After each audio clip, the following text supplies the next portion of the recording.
Welcome to the Adelaide Footy League's Community Match of the Round. Today we are broadcasting from the Blair Athol Reserve for the Wakefield Clinic Division 5 preliminary final clash between Pooraka and Eastern Park. We thank our broadcast sponsors, Dartfish, Australia's most used coaching tool, Filming Footy, live stream and matchday filming specialists, Sports Interactive, creating better players, one coach at a time, catch.com.au, screamin' good deals, Interchanger, run your interchange like the pros, and Archie's Footwear.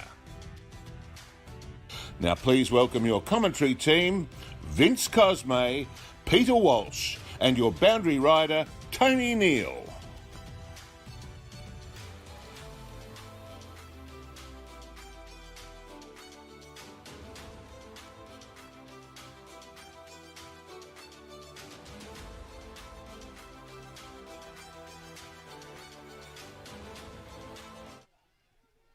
Welcome one and all from wherever you're watching on the online universe to the Blair Athol Reserve.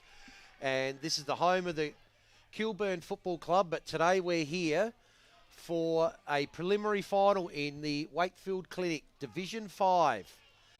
The supporters need to be included as well in their excitement. And if their side loses, what a hollow feeling it is for them. There's no football the following week. The footballers, they go back and do their... That's it. And we've seen everyone, even the guy who came around and bought us coffee. All the best, fellas. Good luck today. It's a family affair where we're at. And the games that we've seen since early this morning so far have been beauties. And another one now looks like it will follow in that particular vein. Well, we certainly hope so. You know, this has just been such a fascinating competition this year in Division 5. It was just unbelievable that only 4 or 5 rounds out from the end of the minor round, we had 6 teams within 1 or 1.5 games of each other, and with only a couple of rounds left, we still in this division had the opportunity where 6 sides could have still finished minor premiers. It was just unbelievable, the closeness of the competition. And the opportunity that the weekly, it was almost, being a 9-team competition, it was almost, having the bye was actually detrimental because teams would drop, it was like a loss. Teams would drop 2 or 3 places. Very true. Now, we've had some phone calls in the last 30 seconds, and most of the phone calls have been, can you keep Vince talking so that myself and Tony and Matt can eat the chips and gravy that have just arrived?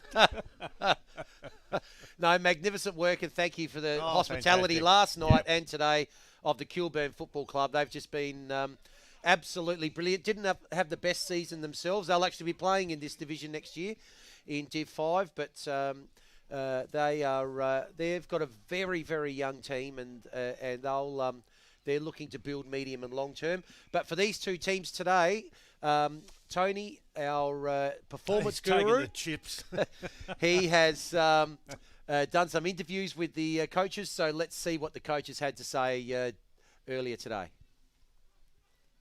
Well, good afternoon, folks. I'm joined by Mark Cumminick, the coach of Eastern Park Football Club. And, mate, great run into the finals. A little bit of a hiccup last week, but preparing for today. A week's a long time in football. How's the squad looking? The squad's looking good. Be on the back foot now and then, but our prep's been good. No, I love your thinking, mate. And, you know, you had a look at them last week, probably kept a few things up your sleeve as well. So we are fair income in for a belter today. Mate, the weather, how do you go? Wet weather, dry weather, nighttime, daytime? Are you sort of anywhere, anytime type of team? Well, because our side is based on pressure, the wet weather suits us. And I'm not saying that they don't control the weather, but I've seen them in the wet from the Dartfish videos and only when the wet weather's around. But could be a different story today. Well, I'll tell you what, we're in for a ripper. We're going to be seeing some tactics out there as well, mate. Of course, you can't go anywhere as a club without great sponsors, and we've got the Cheesecake Shop at Elizabeth. What are they like? They get down to training and supply a bit of food, do they, as well? Oh, no, Cheesecake Shop owned by my assistant coach. He's always supporting the club on and off the field, and they've been a great support for the club. Yeah, fantastic. And of course, Globe Electrical and the Cross Keys. Goal kicker Luke Buckby, but other than Luke, I think we're pretty much full strength. So, yep. Yeah, and you've had some really big wins. It'll be good to see a close, tight game, actually, and that's where you're going to test. The early games, it's pretty easy for a side to sort of freeze up, and so we're just trying to keep things as normal as possible. We got here for a reason, so we want to continue that sort of style. So yeah, and I like challenges today, and I hope you get over the line, and best wishes for the rest of the season. Thanks for joining us. Thank you. Thanks for having me. So fascinating listening there to both the coaches. Different opinions there. So our performance guru, Tony Neal, what can you tell us? What did you make of those two interviews? Yeah, thanks very much, Vince and Peter. Listen, I did a little bit of homework, as you know, a lot to go through the last 3 rounds. And if you look at the form, Pooraka 59, 138 and 64-point winners. Better players have been Anthony Kubi in there twice. Frankie Timpano is one to watch. Lewis Timpano and Bailey Wake. They've got a real smattering of best players for those last 3 games. And in the goals were Bailey Wake with 4, Timpano 4, Matthew Rankin 6, Baker 6. The big one is Buckby, kicked 7, and he's out today. He's out for the season, So, unfortunately, Luke Buckby. So their recent performers had big wins. Now, Eastern Park...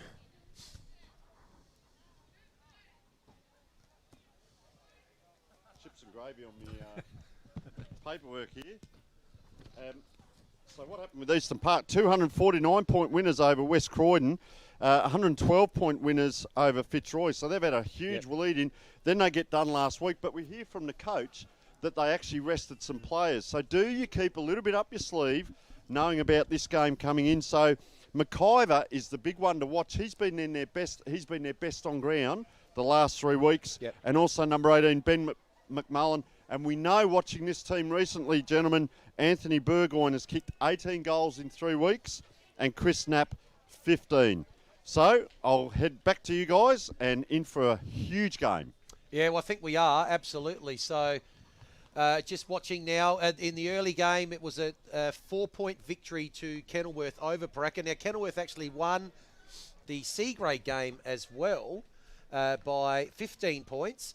So they've got 2 teams into the grand final. Of course, they're playing Colonel Light Gardens today, 2nd versus 3rd. Yep. And they may have 3 teams playing in grand finals next week. What a performance. And well done, too, to someone that I don't know, but he was well recognised, Vince, and that was Josh Stevens playing his 200th game. Yeah, just being chaired off there. We had the vision. And he had his little fella with him. Yep.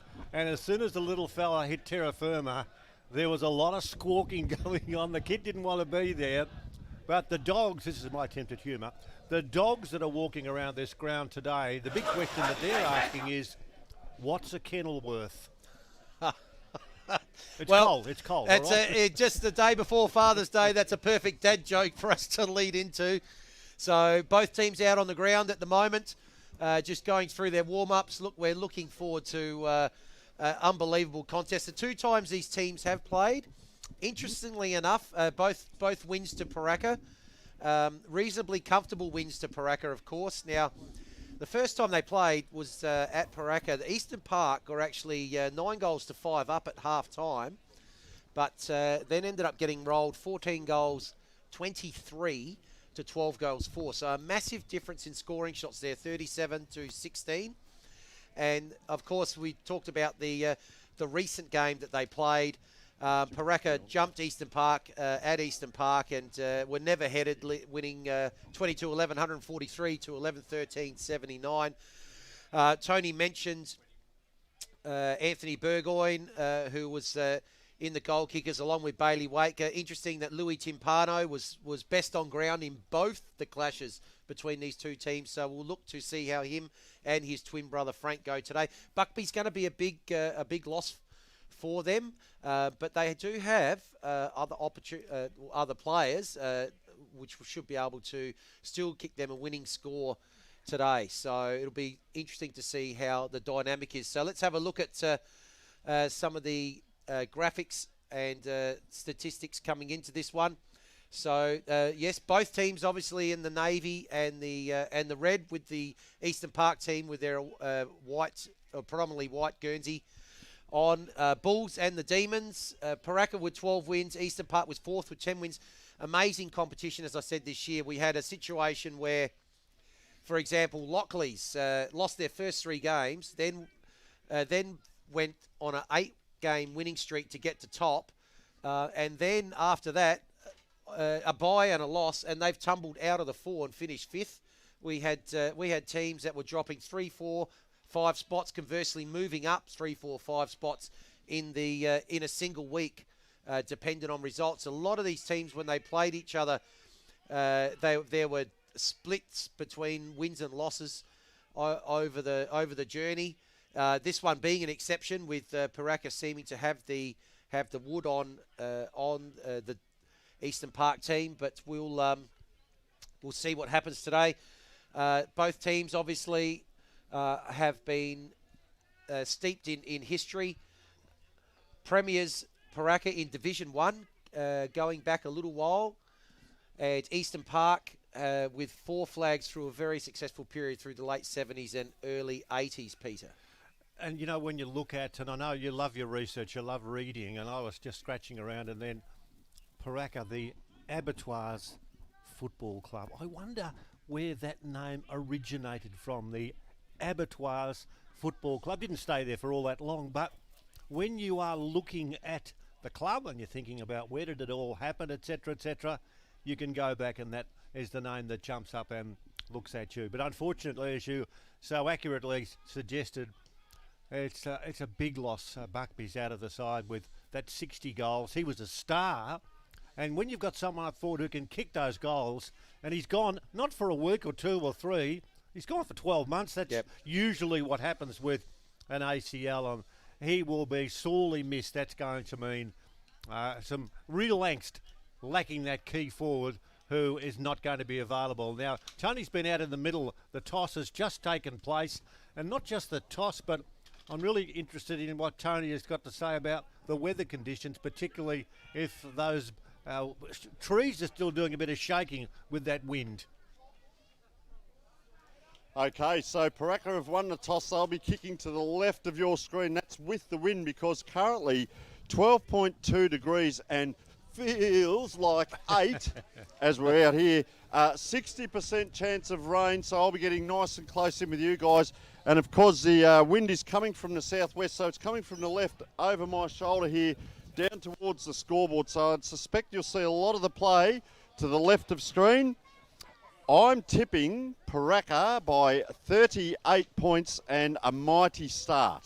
Wow. Back to you, gents. Hey. Thanks very much, Tony. Yes, I'm similarly tipping Pooraka to win this game. About a 5-goal margin, I think, when we were talking about it earlier, Peter. I just think, yes, Buckby's going to be a big loss. I just think that they've been they've sort of just done enough. The one time we did see both these sides, though, we obviously had Pooraka at Hectorville, and the following week we had the Nick Patterson show, which absolutely kiboshed the Eastern Park side when he kicked 11 goals, and they lost as well. So one of these teams is at least going to break that duck with a live stream game. It'll be interesting to see which team it is. But the couple of points there with the Eastern Park coach saying that... very fortunate for 4 or 5 years to have Royce Hart as an expert when I was doing some commentary in Tasmania. And we used to have a jog regularly on a Saturday morning. And Royce said the one thing, and Royce was a bit full of himself, but I say that in the nicest way because most people thought he was the best centre-half forward of all times. He's got a fair argument then, hasn't he?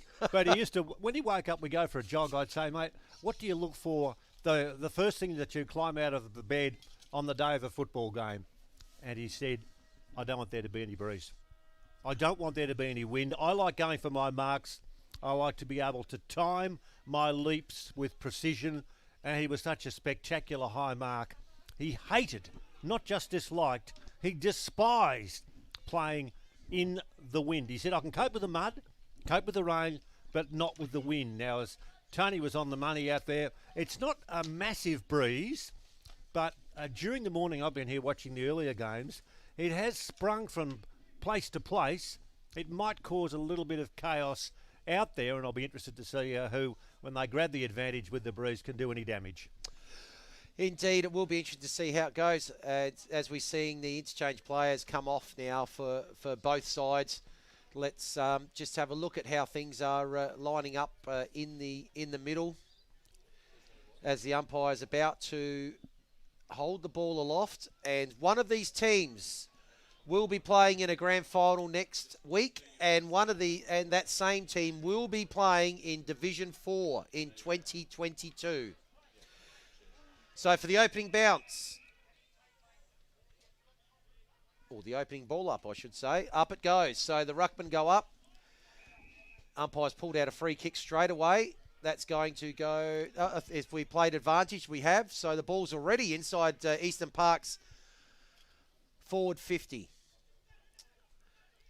An opportunity here for him very early. Good spin there by McIver. Gets the handball across to Lewis. Oh, his kick's smothered. Timpano's got it tackled. That could be holding the ball. No, umpire's has called for a ball up. Geez, probably a little bit lucky there, Frank Timpano. Could have been tried to break the tackle. Just got away with one there. So up they go again. Tap there by Sanderson.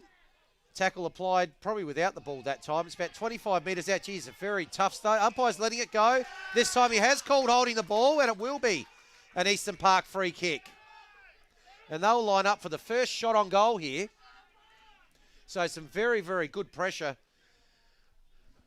from them early, the Demons. Not rewarded the first time, but rewarded the second time. And this player, he has gone back a long, long way here, Anthony Burgoyne. This is a longer run-up than Michael Holding.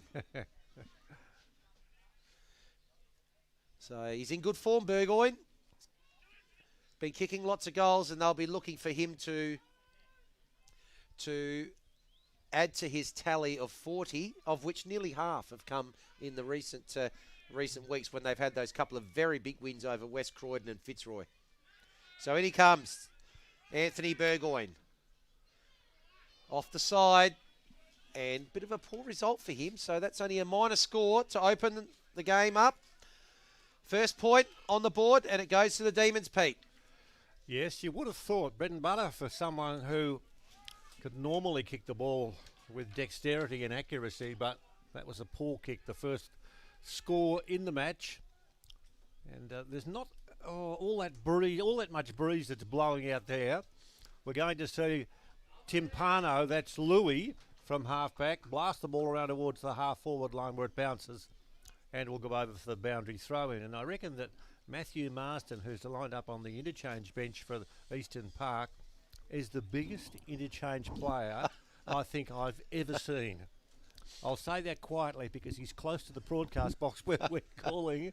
He's a very big man, and he's a big unit. He'll be good because that'll be what's required for the team that will bring the ball forward later in the game. Burgoyne's hand pass in towards the half-forward line was all right. Who's going to grab it down there? Scrambly football. And a bit of how do you do down there? And there'll be a bounce. I should mention also too, Vince, that a lot of sling tackles were paid in the reserves. A lot of I'm not saying that definitely will equate to the seniors, but umpires very quick on the sling.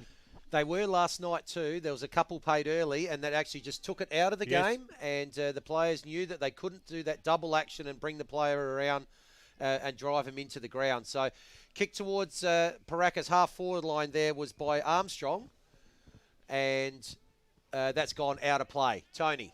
Yeah, boys, I can tell you what, there's plenty of heat in this game. And just keep an eye on Pooraka's kick-ins. They all come out to the 50 apart from one player, and they just spread. It's the old-fashioned spread on the 50 there, and they're trying to go forward. Timpano goes down deep into the back line as well, and I'll tell you what, they're targeting him. He's been flattened about 3 times already. Yeah, well, both the Timpano twins, Louis and Frank, obviously very influential players, and you'd think they'd feature very highly in both of them in the votes in their best and fairest, as well as in the association medal. But the ball is out here now. Looks like it's with Knapp. Knapp's kick goes inside 50. Goes over the top of Burgoyne. It's a one-on-one there. Good take by Van der Moa. But he's under pressure now. Ball at about 20 metres out from Eastern Park's goal. Still players under pressure. Well, that's been called a throw. And Eastern Park with another opportunity here, this time to kick the first major. And this will be the big ruckman, Brendan Carter. So really have liked their pressure in the forward line early, Pete. They've really made sure that Pooraka have had no time and space. In fact, it was mentioned by their coach. So the kick from Carter, that seems to be holding up in the breeze. It shifts off to the left. That's their... They've doubled their score to go to 2 behind. Pooraka, well, have hardly been inside their forward 50. No, it's been good everywhere except conversions. And that's what you need, of course, as we go to Tony, who is in the sunshine. Yeah, just going to say, have a look at this kick in. They all go outside the 50, and there it is. They've just got numbers there, gentlemen, so keep an eye on that. With the wind as well, with the wind. Good call. Prater has it now at halfback, in towards the half-forward line. There's the run that's required there from Daniel Wiles. Runs his fair measure, lays the tackle. He has to go back in, and he gets some assistance there from Mordaunt at halfback. And coming out and minding the mark there is Frank Timpano, because it's an Eastern result. Back towards half-forward. Neatly picked up by Benz, who's the acting captain today. Across the ground, his kick. Back in towards the centre. Who's going to grab it? Who's going to push? Who's going to... now there's umpire having a chat to one of the Eastern Park players off the ball. And I'll go to Tony in just a moment to check that one. But we'll see the ball to be taken for Pooraka by Lewis Timpano. Okay, so we're on the outer side. It looks like Eastern Park. They've started this game well, Eastern Park. Now there's a kick inside 50. Burgoyne, you've got to go for it. It's him as well as McMullen there. The two, McMullen's got it, goes for the kick inside. What's he found? Unable to get Freeman. Pooraka with the opportunity to clear the ball. Under pressure again. Fantastic. This time the umpire is going to give them a free kick to Pooraka. And they'll have the chance to relieve. Kick comes across now to Anthony Cube. He goes long down the line to, it's actually a 2-on-1 against, looking for Logan Milady. But that's well picked up there by Matthews. Matthews' kick goes towards inside 50. Excellent handball. Milady's run on, and they're going to get an opportunity here to kick a goal. The handball over the top to Baker. And Pooraka in their first serious forward inside 50 have the opening goal of the game. They're 1-6. And they lead this match by 4 points. Eastern Park just the 2 behinds.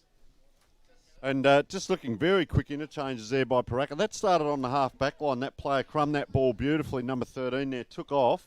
Down they went for the goal, and sensational play there.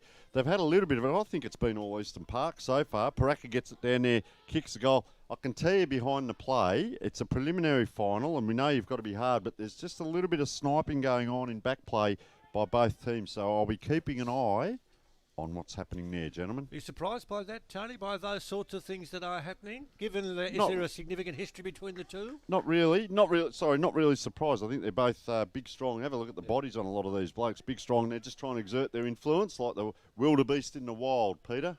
Okay. Was that a movie or a song, or what was it on? I'll Netflix? sing it for you a bit later.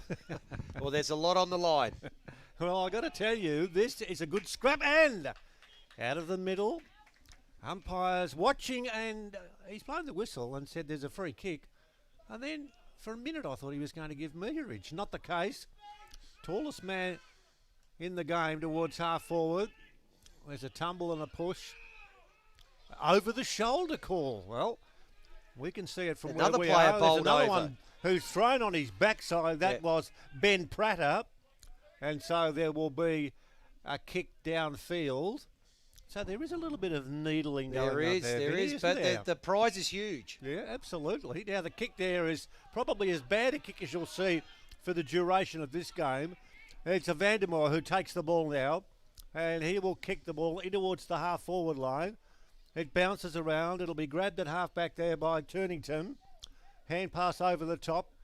Wobbles back towards centre wing, and there's a good mark taken at centre wing there. That's by Adam Hanna. So Han, well, even his kick is ill-directed. That's cut off immediately, and they'll go straight back in towards a forward 50 by Ben Prater. His kick to a one-on-one at true centre half forward. Strong tackle applied there on Ronald Rankin. Ball spills out, And now Eastern Park have got the opportunity to clear. So it comes up. Kick looking for Burgoyne. Good spoil from behind.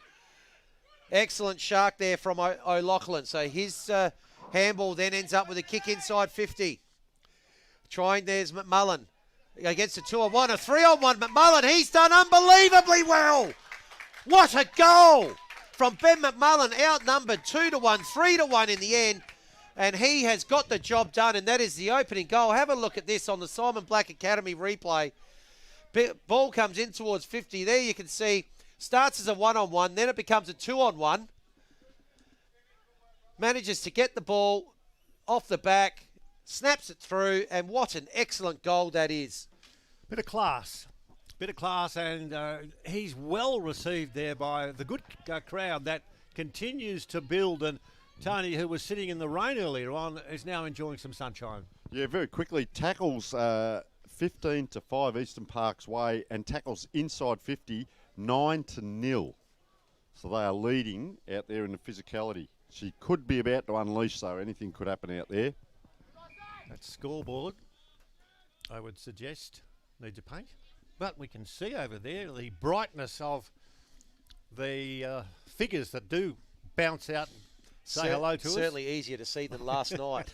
Although when the camera was on the scoreboard, it was perfect. It was different. It was all good, though. That's what we like to see, scores and the scoreboard attendance at the venues that you were at, Vince, and we were at down at Glenelg were all good stuff, as we see it centre wing Vanderboer take the mark for Pooraka, who are on the scoreboard, one straight goal, and their opponents, Eastern Park, are 1-2-8. The ball kicked around towards the half-forward line, right in front of where the coach's bench is.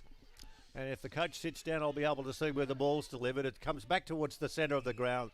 High leap there, and a good mark is taken by Mark Mercer. 1-2 to 1 goal in this first quarter of action on a Saturday afternoon at the football. Well, it's a hot start here. There's lots of niggle. We've called it. What a good intercepting mark that is by Freeman. Gee, they are on here, Eastern Park. They are on. Now, that kick's very wide, is touched over the boundary line, but you've got to like the way that they have started this game. So, ball on true centre wing. It's on the broadcast side, which is the western side of the oval. In it comes. Trying to take the ball out of the ruck there was Mercer. Paddles it forward. First one there was Knapp. Gets a wobbly little kick towards the centre. It's going to be intercepted there by Kallick. His handball misses the mark. Tackled without it was Rankin. Ball's dropped, and now Diedrichsen gets the ball towards centre half forward, but it's going to be cut off again. A lot of intercept marking again. So Prater's kick goes out wide. Race is on. Milady's going to be the first one there, but then he's actually bumped off the ball. And Eastern Park have got the opportunity here to come forward again. Short kick inside. Good mark taken there by McMullen. His kick goes forward, looking for Burgoyne. Can't quite take it. He's going to get the free kick. Might be just a bit too far out. He's looking around. He's actually trying to get someone to go to the near side, to the fat side of the ground. The good push off, and that's excellent play there. Good kick from Burgoyne. He actually directed where he wanted that one to go. And so they are on Eastern Park, and that was really good play there by Williamson.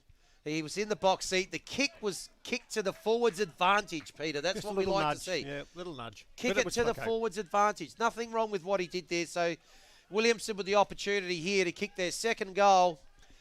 Only about 20 metres out. Slight angle. In goes the kick. He's left it to the near side. That deserved a little bit better, but they're 1-3, and they've started very well, the Demons, leading the Bulls. 1 straight 6. Can we go to Tony for a sec too? We talked about the breeze earlier on. Now, that looked to be a most gettable shot at goal. Tony, is the breeze doing much out there that is causing a bit of dissatisfaction? Well, have a look at that kick. That's low and hard. It's only gone about 10 metres off the ground. There's a smother there.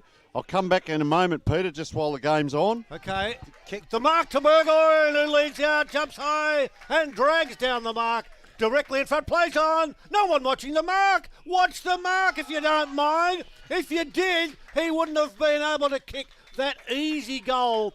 Second for Eastern Park, 2-3-15, and Pooraka a 1 straight 6. Tony. Yeah, so coming back, the breeze is quite strong across from the commentary position towards the scoreboard at the other end. So Eastern Park are kicking into the breeze. I'll tell you what, they're doing very well. They're manufacturing ways which you have to do to get that ball in, and when it hits the ground as well, they're okay, and they're not too bad in the air, and that's a good kick.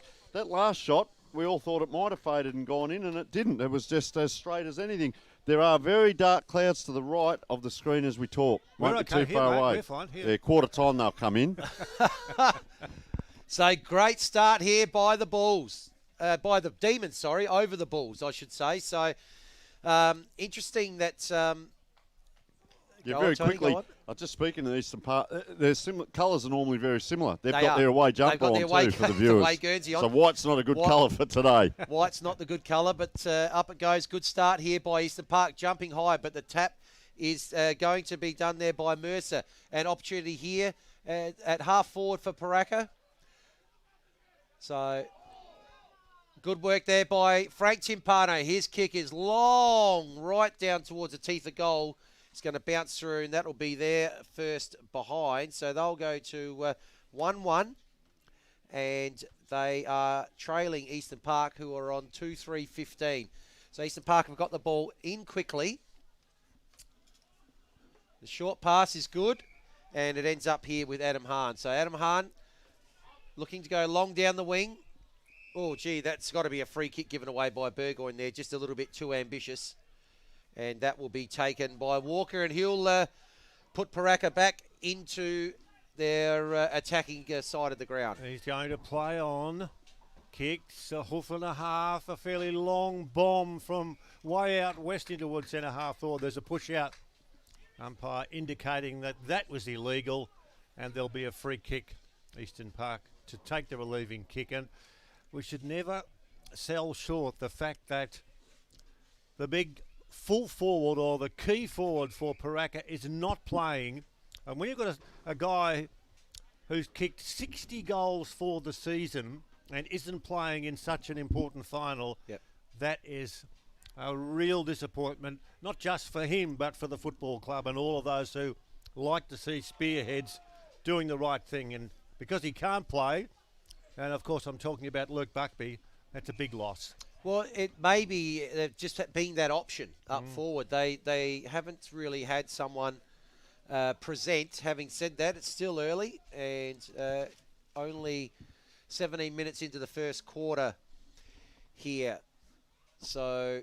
Well, if you look, Ronnie Rankin, 35 goals, and Michael Baker, 27. Yep. They're the next two. I'm not saying he's the absolute match winner, because the coaches, he said to Tony earlier on, well, okay, we move on. But 4 We goals move a on. game's I a know. pretty handy start, isn't it? That's is what it he's what? been averaging. Is it what? So Adam Hahn, I've liked his game over here, playing on off the half-back flank. He started well. He's going to go long down the line to half forward. Mark not taken there by Lewis. Tackle applied on him in the second attempt. Good tackle there by Walker. Umpire's going to come in. We'll ball it up again. Yeah, we'll be holding the ball there on Ben Smart. Wasn't able to break through 2 tackles. Eastern Park, in they go again. Burgoyne, good grab. He's on fire early.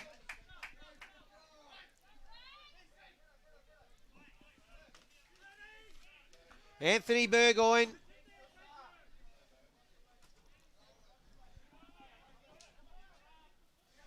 He's going to be kicking from about 45 on a 45.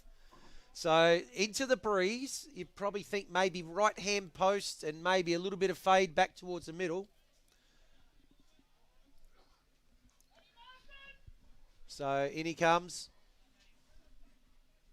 Looking for his second goal in this first quarter and Eastern Park's third goal of the game. Anthony Burgoyne.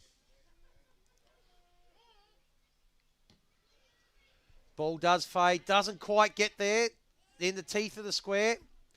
Opportunity now. It's off for Rankin. In the wrong end of the ground for Rankin being their second hit. His kicks missed the target. She's lining up there. It's McMullen this time around. Who's he going to? But it's going to be cut off. And a good mark taken there by Pelentsov. He will relieve the pressure. And there's been plenty of it. Bangs the ball back towards the centre wing position. It floats in the air, and the mark is taken down there by Bailey Wake. Down towards full forward. He kicks it a fair way off the back of the pack. And that, in effect, from where we are, and we're probably about 3 postcodes away from where that ball was taken, that should have been a goal. Running into the unguarded goal area, a miss, and the score as we go to Tony is 1-1-7. That is Pooraka score at Eastern Park at 2-3-15. A few clouds hanging around, and they're going to be doing some weeping very soon. Okay, so ball's back out on the defensive 50. Umpire's called time on here. We've got a blood rule. So, Tony. Yeah, very quickly, number 25 there for Pooraka, a gentleman that we've seen a bit of, Vince, in the past, Bailey Wake. He's playing at full forward, but he came right up into the middle of the ground and took that towering mark. He's a very, very good user of the ball, and he could be instrumental today because we talk about the full forward missing. It's focus on what you have got, not what you haven't, and other players need to step up. Bailey Wake is a very good player. He's probably going to be more handy against the wind, maybe up in around centre-half forward because he can mark, but his kicking, Vince, as we know, is elite. And 4 goals the last time that these two teams played. So the ball's on centre wing. Good mark taken there by Big Sanderson. They're going to look to cross. They do. Pelentsov's got it. Just shy of half back. He decides to switch. Goes wide. Got a player out there. Oh, almost. Is that 25? Not paid. So Vandermoer, he started well as well. Goes out wide. Ball's just a bit too wide there for Bradley Batten. He'll have a boundary throw in right near the intersection of the forward 50. And the boundary, just as we get a little bit of precipitation coming down, you'll be able to see that on the camera. Excellent shark off the pack. Great take there by Armstrong. He goes to Bailey Wake. I think he might have kicked the goal. He has. What a good goal and what a good call by Tony. He only mentioned that 30 seconds ago, and Bailey Wake comes into the game, kicks his first, and suddenly, despite all the work by Eastern Park, they only lead by 2 points, 1 point, maybe. We're not sure yet. Well, I think it's actually 1 point. I think I've actually got 2-2 to 2-3, but well done, Bailey Wake. And you have a look at that on the Simon Black Academy replay. Excellent handball shark there by Armstrong. Gets it to Bailey Wake, and that's his first of the day. Just got through too. The camera work was spectacular because you could see the ball starting to curve back with the breeze, and it just missed the woodwork, and the goal has been scored. And guess what's happened? We've got our favourite interchange player is on at full forward for Eastern Park, yes. Matthew Marsden. I reckon he's even bigger than when we saw him 6 weeks ago. Well, you can tell him that if you want to. He's just got bigger. On, go over and he say is that. a big man. He's going to be hard to move. And well, all right. We'll leave it to you then, King Kong. You can go and see him. Ball back at centre wing. Over the shoulder, Nathan McIver got a high tackle. He gets to his feet and he gets pushed over. Umpire saying no, there's not going to be any penalty. A little bit of shenanigans though, but umpire's letting it go. He is. And the ball will be kicked in towards the half-forward line. Going to Tony in a sec because I think Tony's multi-skilling is to the fore.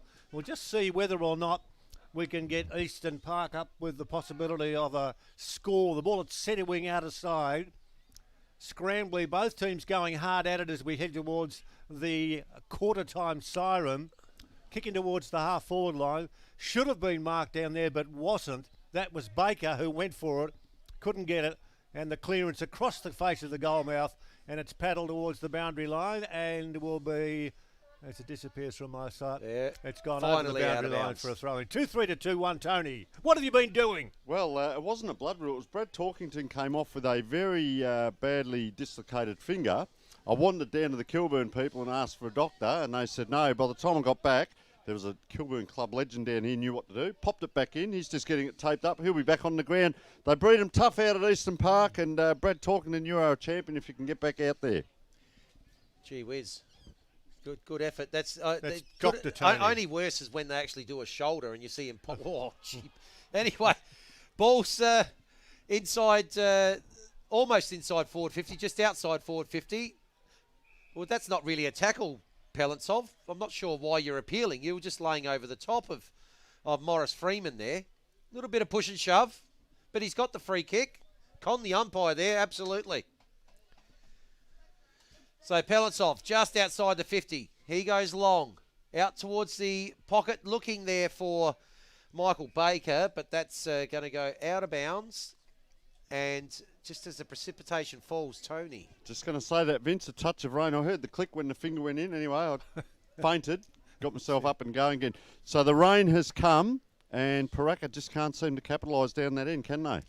Well, I'll tell you, in the earlier games, a winning score of 8 goals and a winning score of 9 goals. They were the first 2 games that we've seen earlier today. Now, that's not big high scoring, and we've had been a little bit of rain, but the ground looks to be in good nick.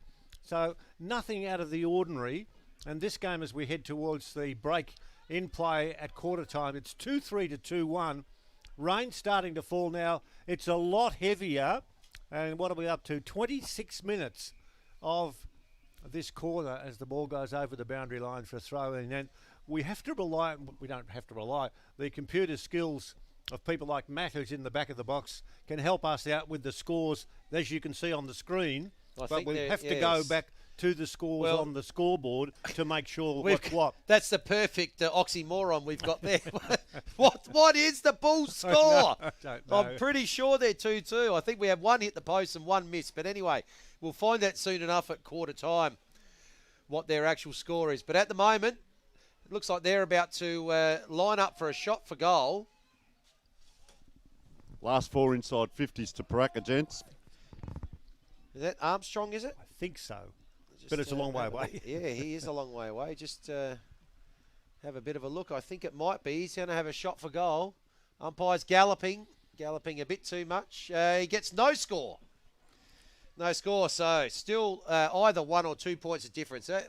Regardless, it's close.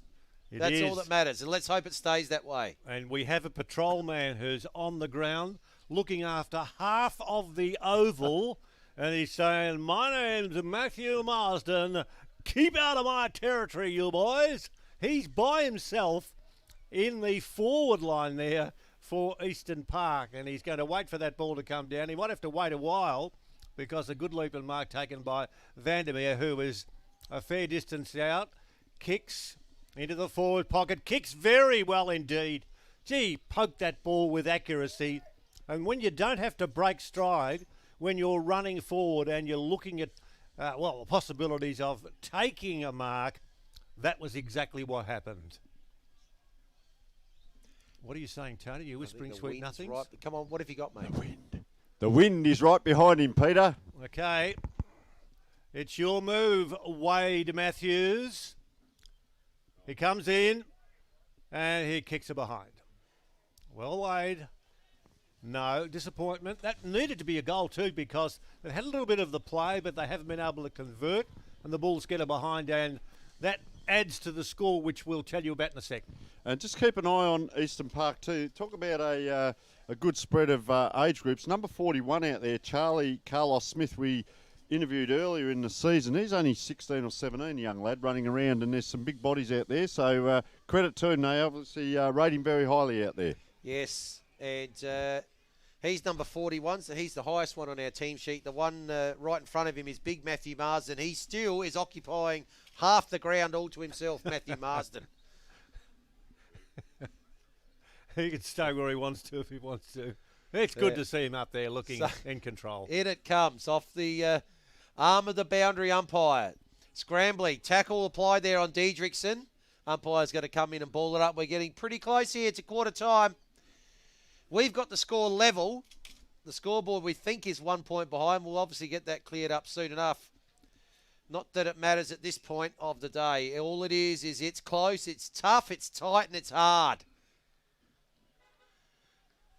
Umpires picked out, and another free kick. And I tell you what, Frank Timpano, he's been on the siren now. He's been given quite a bit of attention, I should say, in the first quarter. Obviously, very influential player. So Frankie T going to be kicking from about 40-odd metres. 27 people on the mark at the moment. The kick goes just to the right. Gee, that looked like it was almost going to go through.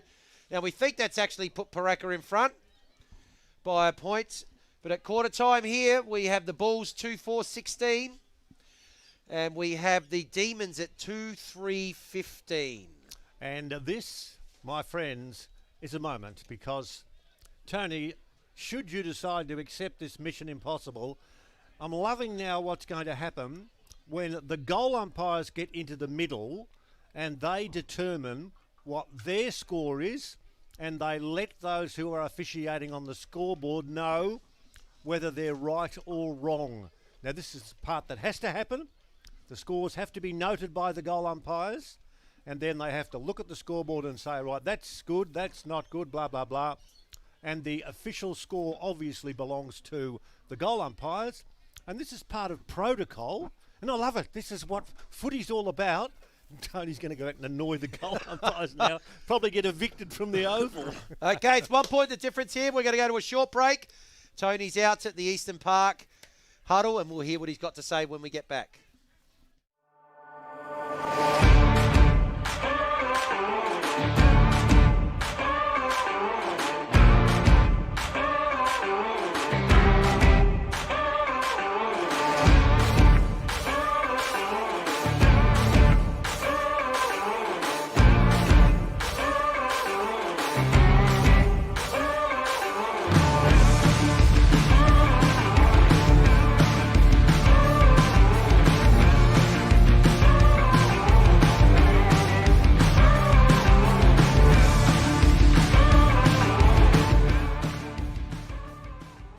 Get a quick and easy low-rate car loan from Police Credit Union today.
Is a great all-rounder. He likes the Catch app to get anything he needs fast, like Brad's Pit, Brad's Mitt, Brad's Kit, and Brad's air freshener. Yes, for anything they need, everyday Aussies, check out Catch.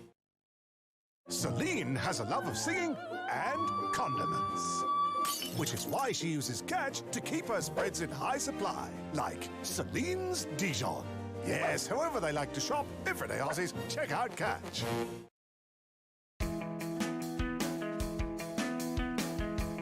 The Simon Black Academy is a three-pillared program that combines both education and Australian rules football.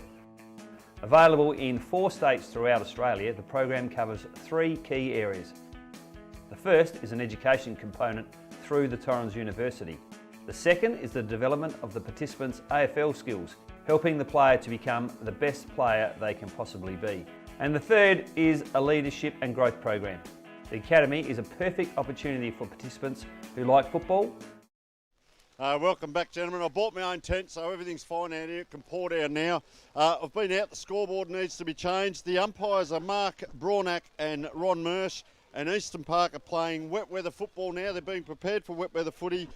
Push the ball forward. They've got a couple of tall options. They're going to push one down and then swap the rucks down forward as well. So it'll be an interesting tactic down forward, and a lot of talking around the huddle. They are up and about.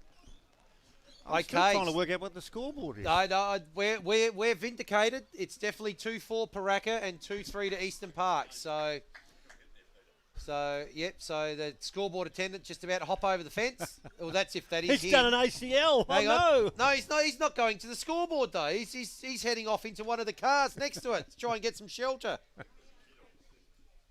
But it is definitely 2-4. So watch our screen. And if the scoreboard in the background, we know that they're a point out. But 1 point the difference, and up they go. Oh, I'm exhausted, and we haven't even been calling play. Oh, it's serious stuff. Of course it's serious stuff.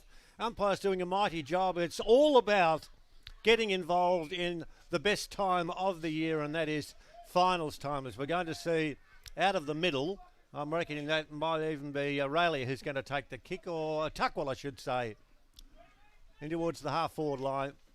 And coming out to take the grab, that was as easy as you like, McCormack Smith, who kicks in towards half-forward, but his kick is disappointing.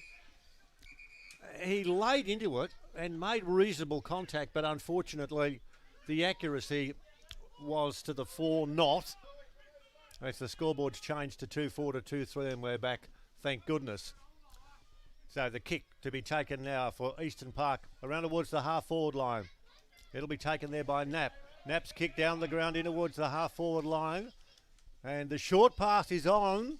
It'll bounce. Only 20 metres out from the goal front. Tackle is magnificent holding the ball. As good as you would see. The man running free there was Morris Freeman. He was tackled, and the kick goes the way of the side, defending grandly in the opening seconds of this second term. Well, I'm not sure really what he was complaining about there. That was a perfect tackle. Tried to break it, got caught cold, and that is holding the ball at any level of the game. So Pooraka with the opportunity now. Ball's out towards the grandstand side. Oh, big fly there by McCormack Smith. Can't quite take it. Butters up well. Good second effort. The third effort now. What's he going to do? Tries to break the tackle now. He's caught. And that's an excellent play there. Well done by Eastern Park. And they move the ball on quickly. Ball there looking for Big McMullen, but he wasn't able to take it. Good relieving mark there taken by Sanderson. He gets a handball off to Vandermoer, getting plenty of the ball so far in this game. Well, pushed in the back there, I think. Was that Ashley Benz? And he's Ashley Benz, I think maybe Tony might be looking to see if he can actually grab him at half-time for a quick chat. But his kick ill-directed. It's cut off. I think that's Tuckwell, it is. Tuckwell with a long kick. Gee, look at that go with the breeze. Opportunity here. Big Carter's got it. Runs into a brick wall in the form of Benz. And that's called holding the ball again. So umpire's being consistent despite the conditions. They are getting dangerous, those big talls down forward. He's had a couple of goes at it there. He only needs to snavel one, and that tactic seems to be working for them. And number 20 for Pooraka, I can tell you, Ben Prater was down for a long, long time down there on the half-back flank. He's up now, a little bit ginger as he's moving around. He's playing on the tall as well. We'll get some stats in just a moment coming our way, and we'll have a look at those when they're pumped up on screen and give you a bit of an idea as to who's doing what, where and when in this game, which is like the two previous encounters on this day of Saturday, close. That's the way it is working. As we see, Prater's the man who had the pill, and he's kicked now around towards half forward. It floats in the air. Umpire saying you're hanging on. Number 11 says it's my ball. It won't be. Rankin wanted it. He's not going to get it. And the ball will go to Clements. He'll do the relieving. Score check, 2-4 to 2-3. It's a behind the difference with Pooraka leading in this second term. We've gone 4 minutes. So Big Nap, he's another one. Massive man. His kick goes towards half forward. Ben's getting right into the game now. Number 15, he's been able to thwart quite a few of the Eastern Park forays forward. His kick goes out wide. There's another little short kick that comes in. Oh, umpire says not far enough. Calls play on. Now the ball's out close to the boundary line. Players falling all around that. Oh, there's a high tackle applied there. I think that's going to be a free kick. That might be... who's going to get that? Might be Pellensoff, is it? It is, yes. So he's going to get the free kick here. Turns inside on the left. And he kicks it straight to the opposition. So Big McMullen again. His kick is short. Pellensoff again trying to make up for it. Breaks the one tackle. Kicks it while he's lying down on the ground. But that goes to O'Loughlin. O'Loughlin with the handball.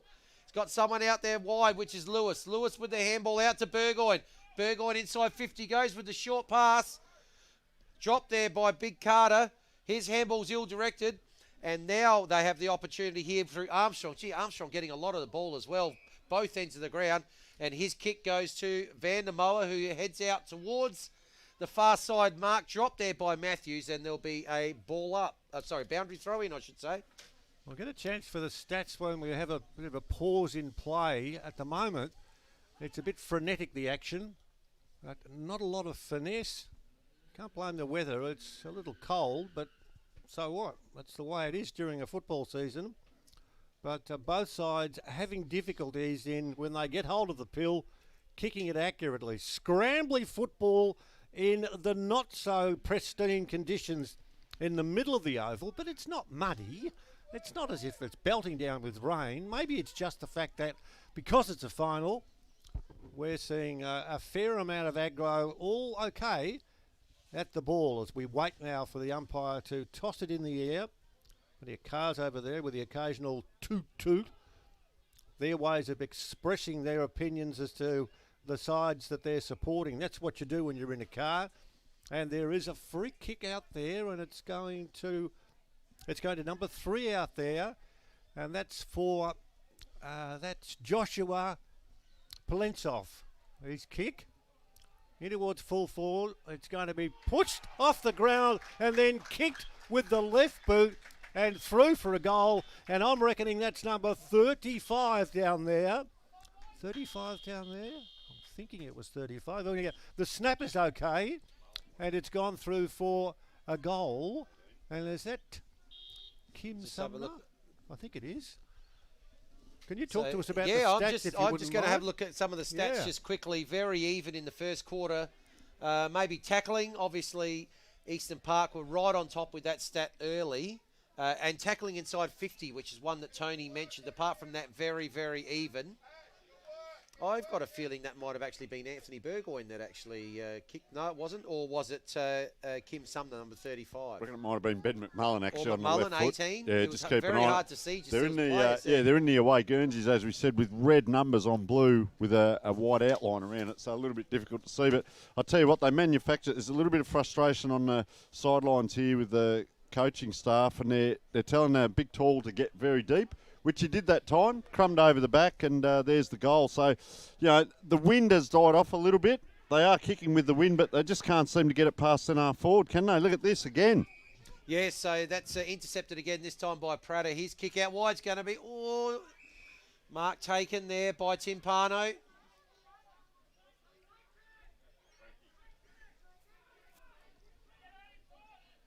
He goes on the left, goes out wide.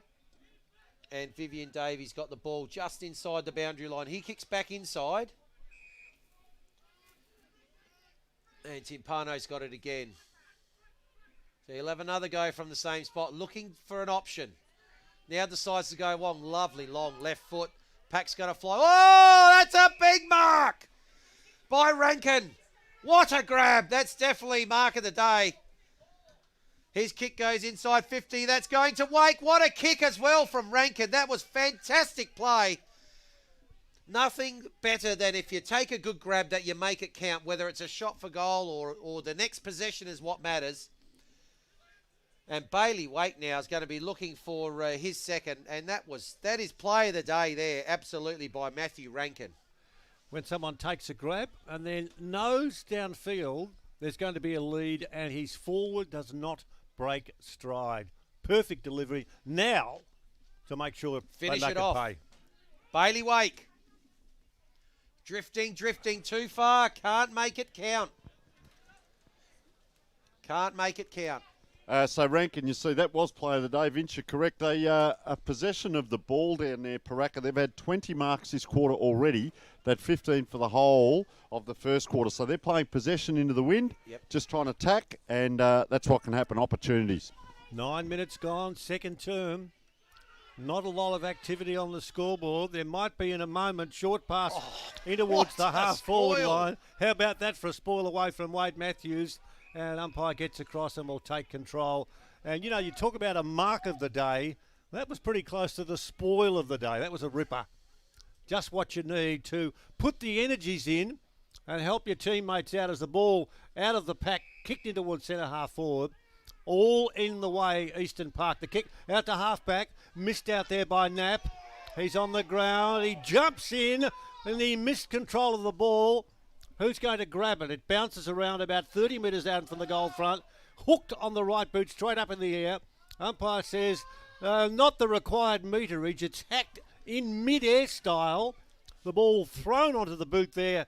No, that was number 16 down there. That was Logan Milady, and it's gone through for a behind. So plenty of action, except on the scoreboard, which is pretty much dormant. 2-6-18 to 3-3-21. 10.5 gone second term. So close game here. Or big fly from behind by O'Loughlin. Didn't quite get to him, but the ball's sharked well and now has moved on towards the wing, but there's been an excellent intercept mark that's been taken there by Davey.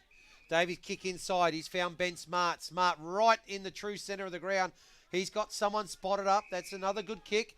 Now this next one's going to go inside 50. Out comes Wake. It's not going to quite get to him. It gets to big Logan Milady.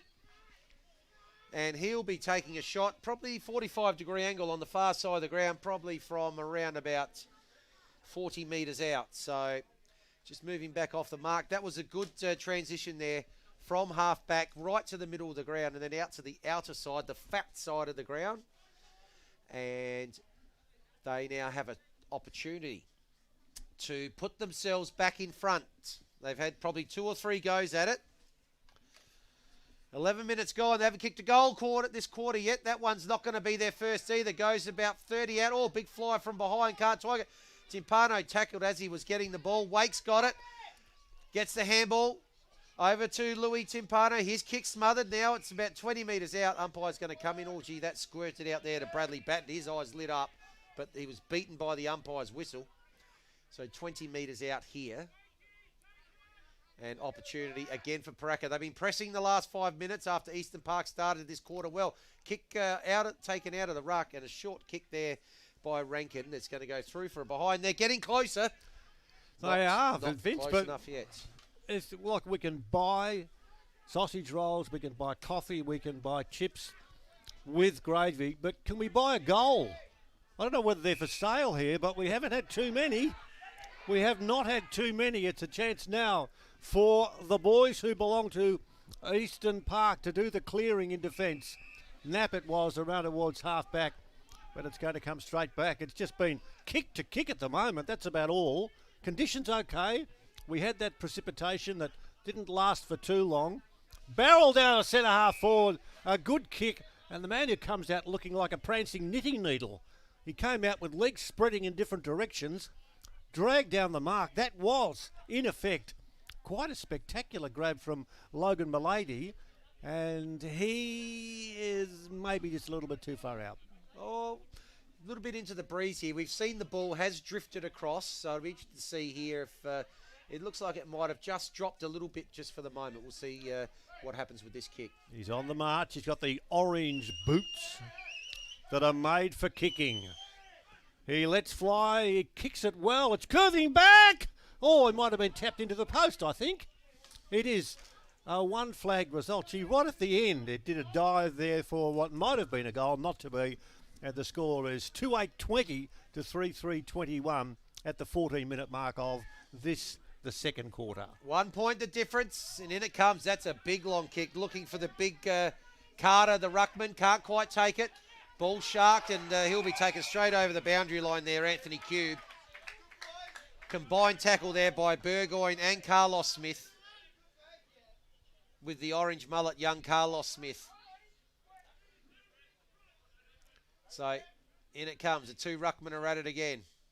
Carter from behind, taps it down. It's taken by Kalic. He can't get anywhere out of a tackle that's immediately applied. We'll have a ball up right in front of our commentary position here. He is tall, Brandon Carter, and gets the tap again. Carlos Smith has overrun the ball. Now the tackle's applied. Is that in the back by Diedrichson? It is. There'll be a free kick there to Ben Smart. Plays on. Gets the handball towards the middle. Now the kick's going to go inside. Big long kick by Van der Moa into the teeth of goal. Wake can't quite take it. 1 mark. Shark there. Kick on by Baker. What's happened? It's gone off to the side. And that's another behind, but they finally After 5 in a row now, scores are level. They're taking their time, that's all. Tony, what have you got for us? Just keep an eye on Frankie Timpano, number 7 for Pooraka, who's running around there, tagging him with Adam Hahn, number 8. They're having a little bit of a battle outside of the ball ups and throw-ins. So nice little bit of toing and throwing going on between the two of them. Good to see. I'm watching with interest number 41, the kid, Charles Carlos Smith.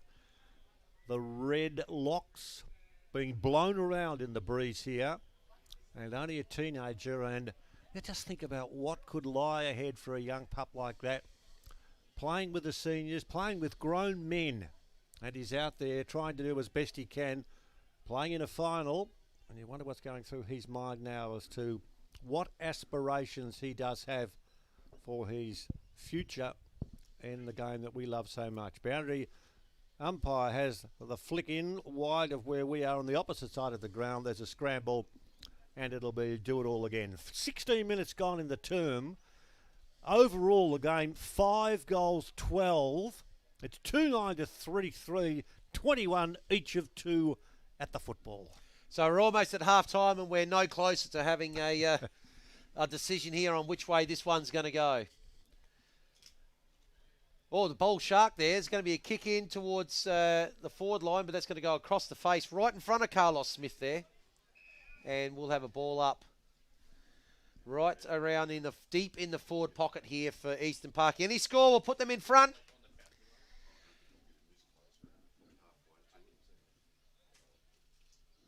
So, boundary umpire. About to throw it in.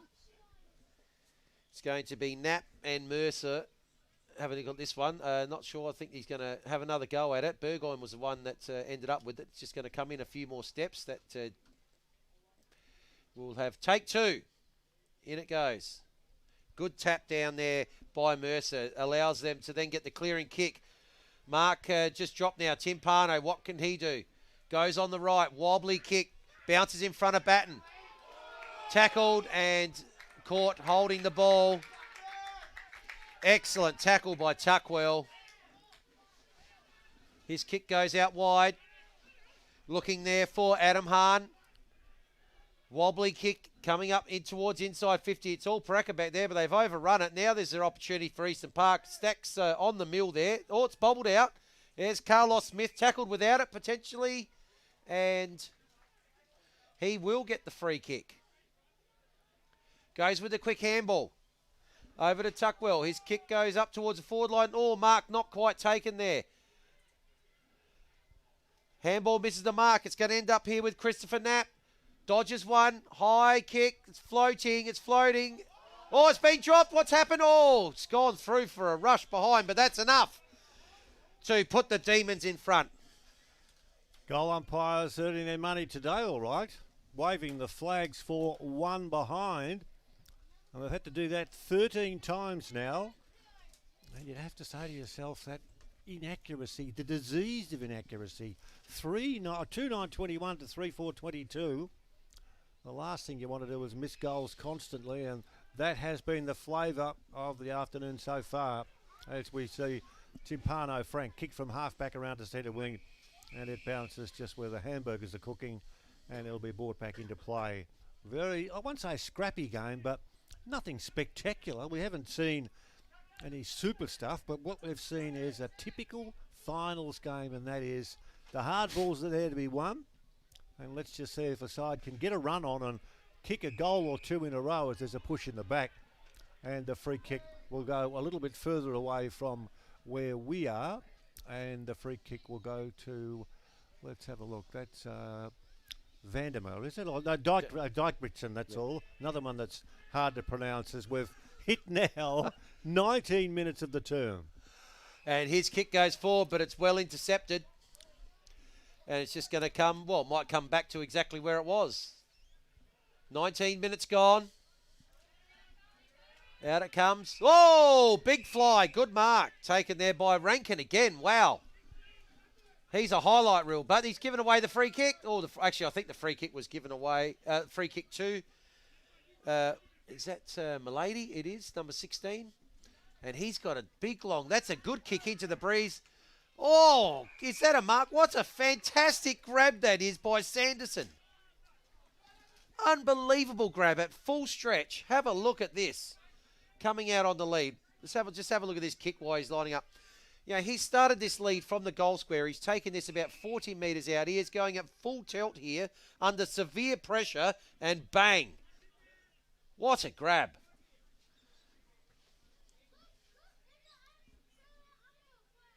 So Pooraka certainly providing us with some highlights with their marking in this second quarter, but Sanderson, can he kick their first to the quarter? Fading. It's not even going to score. Wow.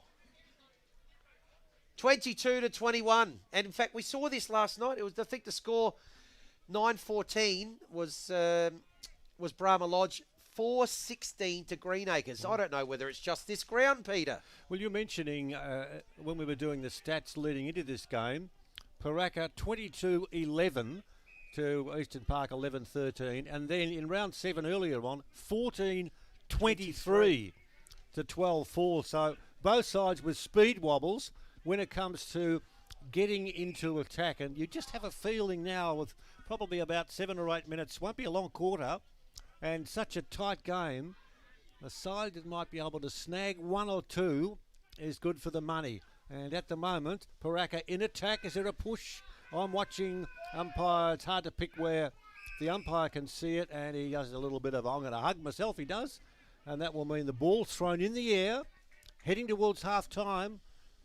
Tight game, ball to be tossed up in the sunshine.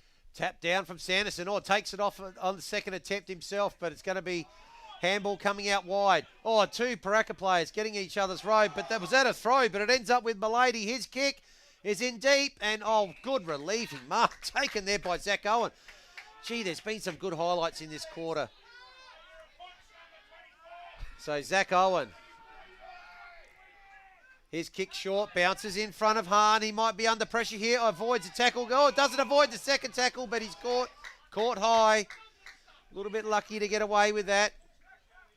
Baker pleading his case. But to no avail. So the kick goes up.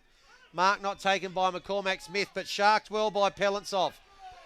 String of handballs ends up with Anthony Cube. Kick inside 50. What's going to happen this time around? Punch forward, almost sharked by Baker, still after it.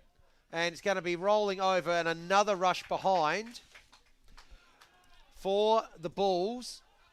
And they have now 6 behinds this quarter. It's been a little disappointing, to say the least. A little disappointing. Ball brought back into play and straight across to where we've got quite a few people in cars belting down their horns. And the horn blower is Tony. And just keep an eye on number 24, Matthew Rankin for Pooraka, and 32, Ashley Clifton. They did, if you're aware of how Mari's meet and greet, they were doing a little bit of that going on just a moment ago. And the supporters down around us just getting very fired up and throwing a little bit of bait over the line. Yeah. So we'll just keep an eye on all areas, gentlemen. Mate, just keep it cool down there. You are officially our bouncer. You've got to look after us. We're in the mobile caravan, and you're down below after you evicted. That's right. We're not hooked up. We can't go anywhere. Throw in. 2-10 to 3-4. Well, let's wait for the ball to be thrown in and see whether or not we can get a goal out of nowhere. Ball Interwood's full forward and flicked off the hands of the pack, and it trickles through for another one behind result. 2-10-22 to 3-5. 23. Just going on that score, Vince, and last night's score, you'd reckon they'd shifted the goalpost down there at Kilburn, or they've closed them into about 2 metres wide. Well, it's either that or the goalposts are constantly shifting, because we haven't seen any team. It could be finals pressure, it starts to manifest. One bloke misses, then the next bloke misses, and soon they're all missing. Man, I don't know whether that score was changed on the board either. I think they've missed that point. They've missed the point there for sure. But at the moment, it's with Big Carter. Oh, he's found something that he likes, and he's got a mark taken inside 50. Just inside 50. There he is, Adam Hahn. And, his kick is almost chopped off. Opportunity here for Flinders Park. Ball, it's spilt there. And now the tackle's applied by Louis Timpano. Nearly 25 minutes in here in the second quarter. Can't be long to go. Ball up. Ooh, went up very high there. Was that Milady that with the tap? Just goes clean bowls, Frank Timpano, but they numbers back there. Now it's with Rankin. A lot of they're all back in defence here, just making sure they don't concede late. Like, there's only been one goal kicked in this quarter. That could be some sort of a record for finals football. One goal kicked for the quarter.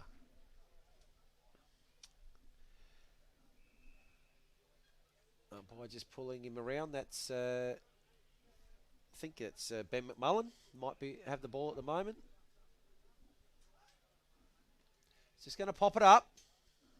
Pack's going to form, and intercept mark's been taken. Kick comes out wide, and that's going to beat everyone, is it, over the boundary line? It does. Pellensoff and Frank Timpano, neither of them could actually get to that one. We'll have a ball up, nearly 26 minutes. It's 1 point the difference. It's tight, it's close, it's tough, it's hard. Yeah, and it's going to be a very short quarter with only the one goal scored. So I'm fairly confident in making a prediction that the siren will sound within the next 60 seconds. You can't have a lot of time on with only one quarter kicked. And these two will trudge off the ground, these two teams, with the game really in the balance. There's no question about that. We'll get some reactions from all and sundry during the break. 2:10:22 to 3:5:23. Was that the siren? That was the siren. Well, there you are. That quarter went 26 minutes and 23 seconds. 26:23. 1 quarter of action. Not. 2:10 to 3:5. 2:10:22 to 3:5:23. And Vince, look, it's finals football. I'm not being critical. I'm just saying that both sides have really struggled to try and kick a goal. Oh, they certainly did in that quarter. We had one goal one or one goal two. I think I had one goal two maybe. We'll just check that. But certainly Pooraka really with some unbelievable opportunities there. And that score is correct. So 1-1 it was... one goal. It was 1-2 to Eastern Park. They're 3-5-23. So just looking, Tony, he's got Ashley Benz, and we're just about to have a quick chat with Ashley out at half time. Well, here we are with Ashley Benz, mate. They're all having a go on the boundary line. Good on them. Interesting, mate. Lots of ball into the wind. I think about 10 minutes in, you guys had 20 marks already, and you only had 15 for the first quarter. So playing into the wind, a little bit different game plan? No, same game plan. Probably just works a little bit better to control the ball. We rate our skills by foot, and you've got to really execute when you're going into the wind, so just put the pressure on us, and we executed well. Yeah, I commend you on that, because there was great use of the ball, and got a couple of big targets up there. Max Sanderson and number 2, Kai Vandermeer, a couple of really good targets up forward, and Bailey Wake, of course, who's normally a beautiful kick of the ball, but a little bit inaccurate today so far. Well, that's the wind as well. You know, it's coming and going. Right now it's a bit softer, so great targets. Maxie's obviously crashing, and that big mark that quarter we saw. So all our forwards, you know, anyone can get on the scoreboard, and that's what makes us so dangerous. Well, mate, you've done a mountain of work, 12 months to get to this position. It's a preliminary final. It's a very physical game. We can see it, we can hear it, huge crowd. We wish you all the best in the second half, mate. Thanks so much for spending this time with us. All the best for the rest of the game. Thank you. Wonderful. Thank you very much. Cheers. Thank you. Work there, Tony, to get Ashley Benz here. So 1 point it was to Pooraka at quarter time. 1 point it is to Eastern Park at half time. So we'll be back shortly, and let's hope it stays at 1 point.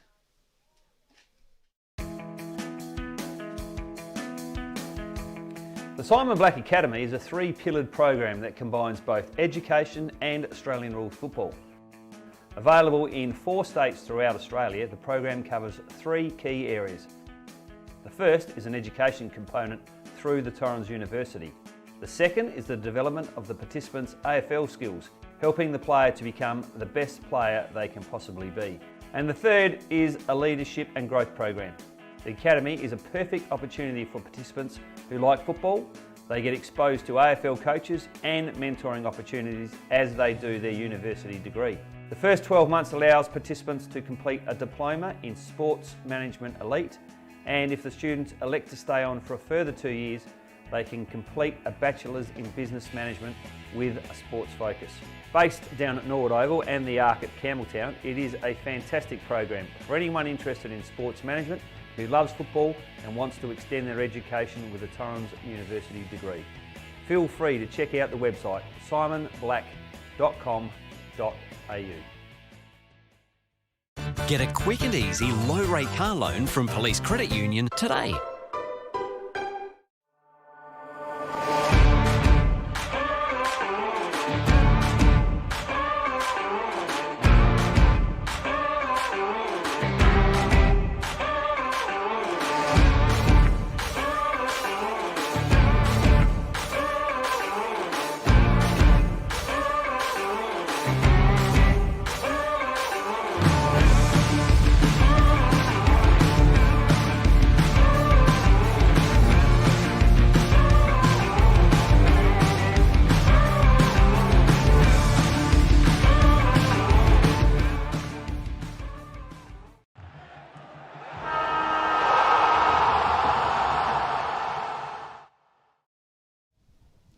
Okay, folks, half-time here, and we are delighted to be joined by David Gareffa from the Pooraka Sporting Club, and you are the president of the Sports and Social Club. We had to work hard to get David down here, so we really appreciate you coming down, mate.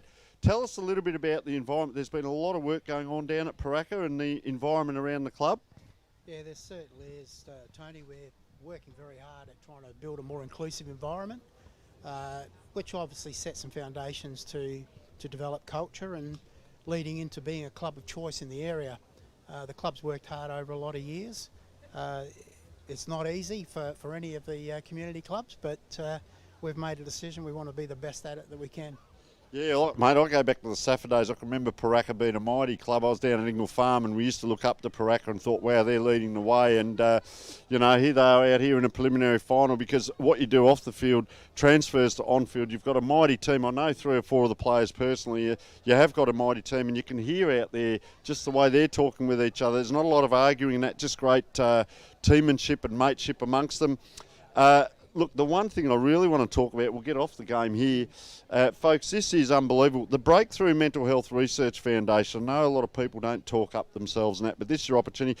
Mate, you've raised $25,000. That is one of the leading clubs in Australia doing that, so fantastic. How have you done it? Oh, look, it's been a lot of hard work by a lot of people. We set out originally with an initiation by some of the playing group, suggesting that some of the boys were struggling and wanted to know if we could put something in place.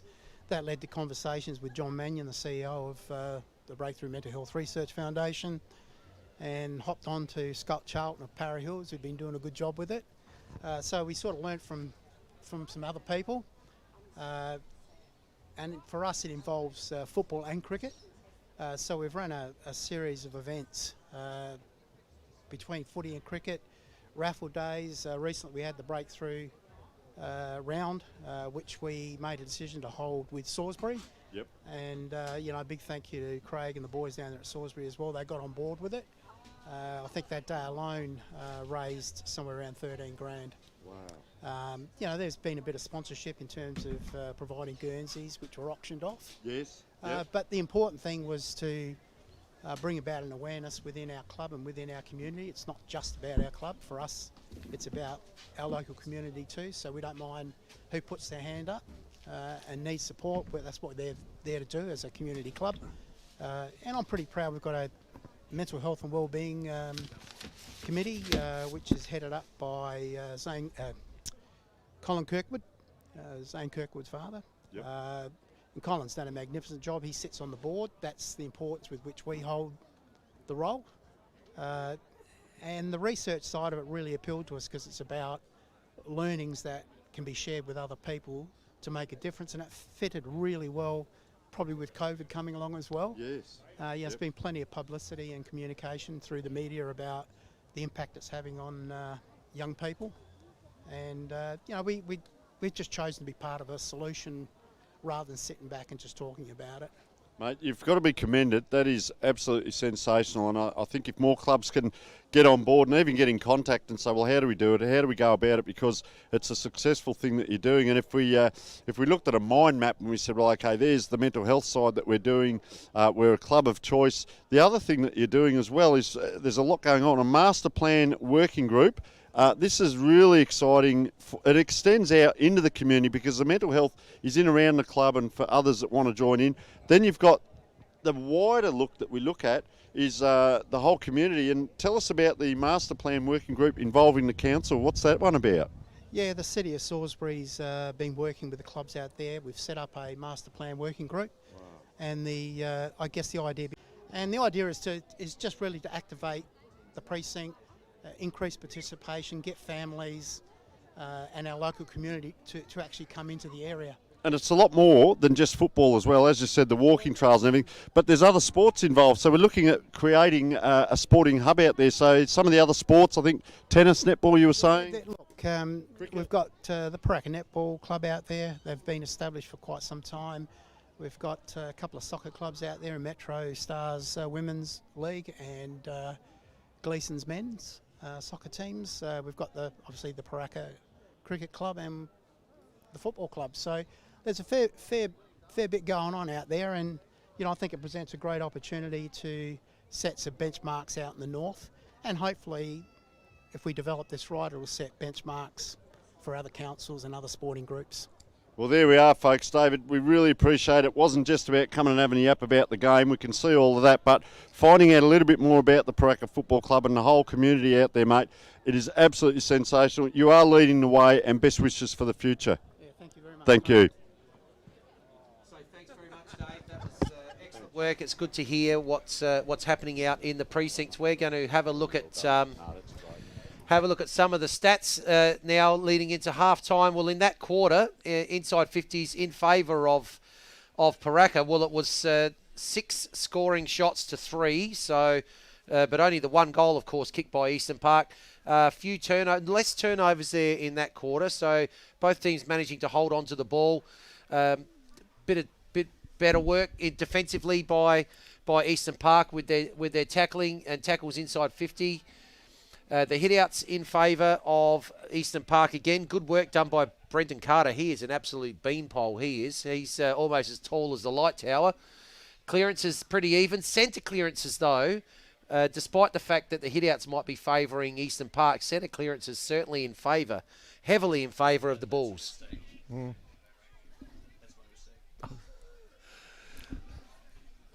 So, both teams just out on the ground now. I'd like just to, if I could add, Yes, if you don't mind, my friend. I went for a walk during the break at half-time and went into where the catering was, not to buy anything specific, but just to see those who are responsible as club people to make the day tick over. And line up if you want some chips and gravy, line up if you want a hamburger, line up if you want pies and pasties. Go across to the soft drinks, go across over there if you want to have a quiet beer, etc., etc.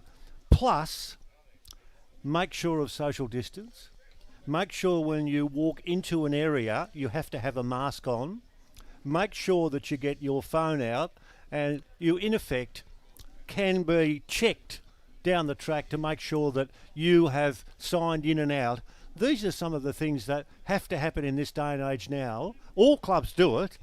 But it's not just come to the footy anymore. You don't just come to the footy and sit in your car and toot the horn or that. All of the other responsibilities, and this club, and you've seen a lot more of country football than I have, Vince, these people know what they have to do. They know there's a responsibility. I don't even know if they see a kick because they're doing other work for the whole day. And the fantastic help you get from the amount of volunteers. Absolutely. I mean, these leagues, country leagues and suburban leagues, they don't exist without passionate people who put in their time. No, and they're countless hours of time that they put in. So we commend them.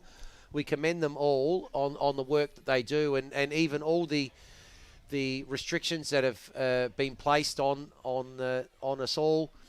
It's just more and more about keeping the community and keeping everyone safe and keeping the game going. to make sure that that we're able to bring this, this fabulous product to the world. True. Now, my turn to ask you hard questions. Where are we at with this game? What's going to happen now? We've gone through the trauma of very little scoring, 2-10 to 3-5. What do you think now if you drag your crystal ball out from underneath your beanie? What do you see about what will happen in the second half? Well, I still think Pooraka, for mine, they only because weight of scoring shots, if nothing else, that they seem to have the opportunity there. Obviously, this is the quarter for them though. We've seen a similar pattern in both quarters where Eastern Park have just gone bang out of the blocks. Yep. And then Pooraka have managed to wrestle back some of the momentum during the quarter. So this is the opportunity here for Pooraka now going with the breeze that they could try and break the game open in this quarter. Or if we see a similar pattern again where Eastern Park may be able to start well and hold on against the breeze, then they may be able to come home. I really can't pick it at the moment.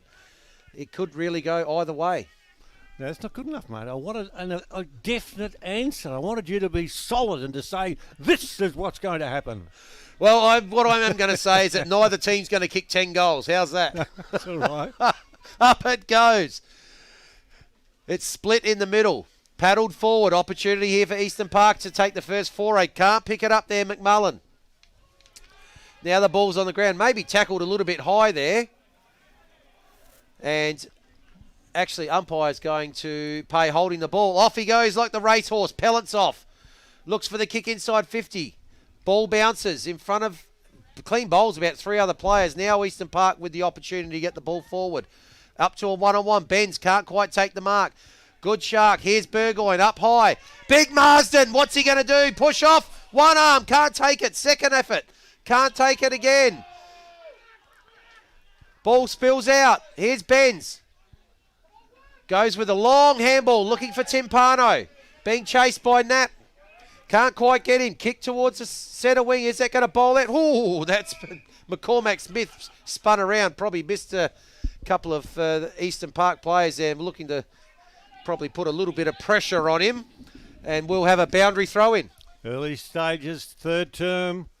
2-10, 22, 3-5, 23. 1 digit is the difference between these two teams who've come to play.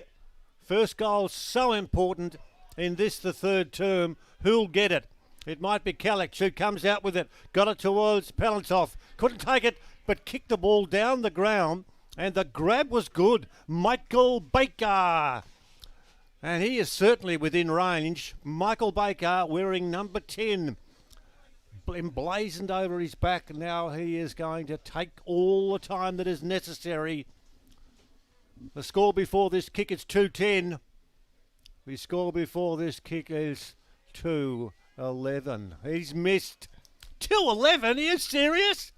That is pretty ordinary. You won't win too many games if you kick so poorly, and this could hurt them later on today. It could. We saw a team kick 4-16 here last night, and they were suffering from the same wobbles in front of goal. That's an excellent kick out from defence, almost to the centre of the ground. But the intercept mark's taken, and good mark there taken by McCormack Smith. He spotted someone up, but he's missed the mark, and it's another intercept mark. We've just seen a lot of this today, the ball intercept marks between the 50-metre arcs. But Eastern Park with the opportunity to go forward, and it's going to be again cut off, and this time by Ben Prater. He looks inside. Good kick this time.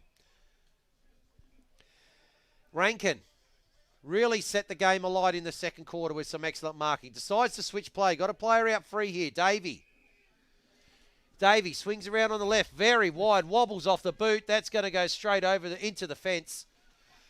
Just bounces inside the boundary line. Umpire's going to come and ball it in. Just see Anthony Burgoyne in shot there. Just starting to roll back down into the forward line. Picked up by Benz. So in it comes. Tap down forward. Eastern Park with the opportunity here. Kick comes forward. Good mark taken there by the ruckman in Carter. Yeah, what's But going on here? I think, has he given away the free kick? I think he has. I've no idea Not sure what why. happened there, No. but a free kick's going to go there to Sanderson. Go short.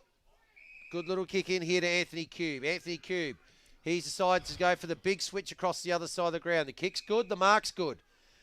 Matthews goes out wide. Can't quite find the target, but plenty of time there for Pooraka. But the handball misses the mark there to Mercer. Has to bend down to get it. Now it's an opportunity here for Eastern Park. Kick into the middle's good. Big Carter's got it. Goes with the handball. Now the ball's going to come inside 50. Scrubbly little kick, but it's going to end up with Williamson. What can he do? Kick inside. Oh, he's got Marsden there. Is it going to reach? No, the spoil at the back. Burgoyne, he's going to get there first. No, it's going to be taken there by Davey. And they're going to clear the ball here very well. And we find out here Vandermoer with a paddock. He's got a paddock, all right. Kick the thing's the call. And his delivery is oh so good. Palansoff has the ball. Now there's going to be, it's out of my vision here. I'm just waiting now. There's a free kick, and the free kick goes to Eastern Park. Plus, there's going to be metre reach. And now, what's going on? He's turned the umpire's turned the ball over. Well, seriously, I can't see what's going on. Tony can help me in a sec. Tony, you've got a better view of what's going on. Yeah, look, it was just a tap in the back, and number 3 there, he just buckled his knees, fell over, and the umpire just turned it around. So pretty much got sucked in, to be honest, and they're not happy here on the bench, but you've got to remember to coach and not barrack. That's true. Rankin forward. Rankin to Rankin down the ground, in towards centre half forward. Good kick, Michael Baker. And he's just called to get that bloke off. Oh, is he? I bet he said it in stronger tones than that, Tony. I'll tell you what happened down the other end there. For Pooraka, Mark Mercer ran off. Here comes Baker. Baker's kick at goal. Baker's kick at goal is, guess what? again. It's long and strong. And inaccurate for another behind. 2-12 to 3-5. So Mercer ran off. His player got down the ground. That left Eastern Park players free. And you can see the press again. So the full forward's standing out here about 30 metres on his own. They couldn't get the ball down there. I'll tell you what, Vivian Davies played a great game as well. Cleared the ball. They got it down here, turned over. Was going to come back. Silly turnover in a final. Very costly. And a shot on goal. Lucky Pooraka didn't kick that goal. So the ball comes out. We've got another turnover here. And the mark's here taken by Louis Timpano. Just a short kick.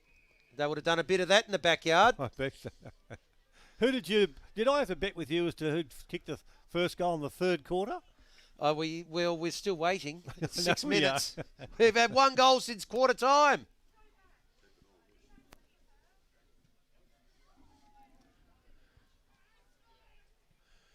Frank, that's a big kick. It's a long kick. It's a goal. What a goal from Timpano. We've been crying out for that since quarter time. No wonder they're getting around him. Big, big kick. Important goal. Have a look. He's at least 80 metres out here. That has gone. It is gone. It is gone. It's gone into the stratosphere. It's come down over the umpire's head. Big goal from Timpano. Yeah, well, 80 metres. Well, I'm not going to buy any land off you, that's for sure. And a couple of boys next to us have got the measuring tape out. I think they're saying maybe 65 at best.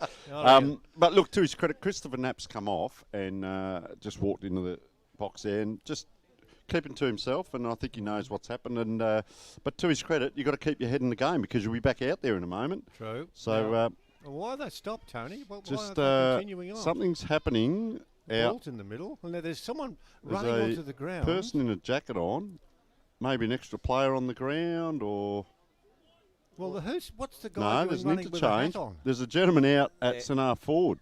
Not sure. Running across the ground. Yeah, there must be something going on. They're pointing over towards the other side of the ground. That something happening on the other side of the ground, potentially. Not quite sure. There's the ground marshals on the ground. Yeah. I think we saw this down at another game recently. Sometimes if people carry on a little bit, the marshals come out and actually stop the game. And well, he sort of went halfway to the boundary, waved his arms, and hopefully people can understand sign language. We're back on, gentlemen.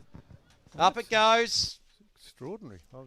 Carter again with the tap, but it's Shark by the Bulls. Could be a bull shark. Anyway, Milady takes it. Tackled. Slung around. Ball spills free. Paddling it along there, Clifton. Ball's going to end up out of bounds. And it'll be thrown in.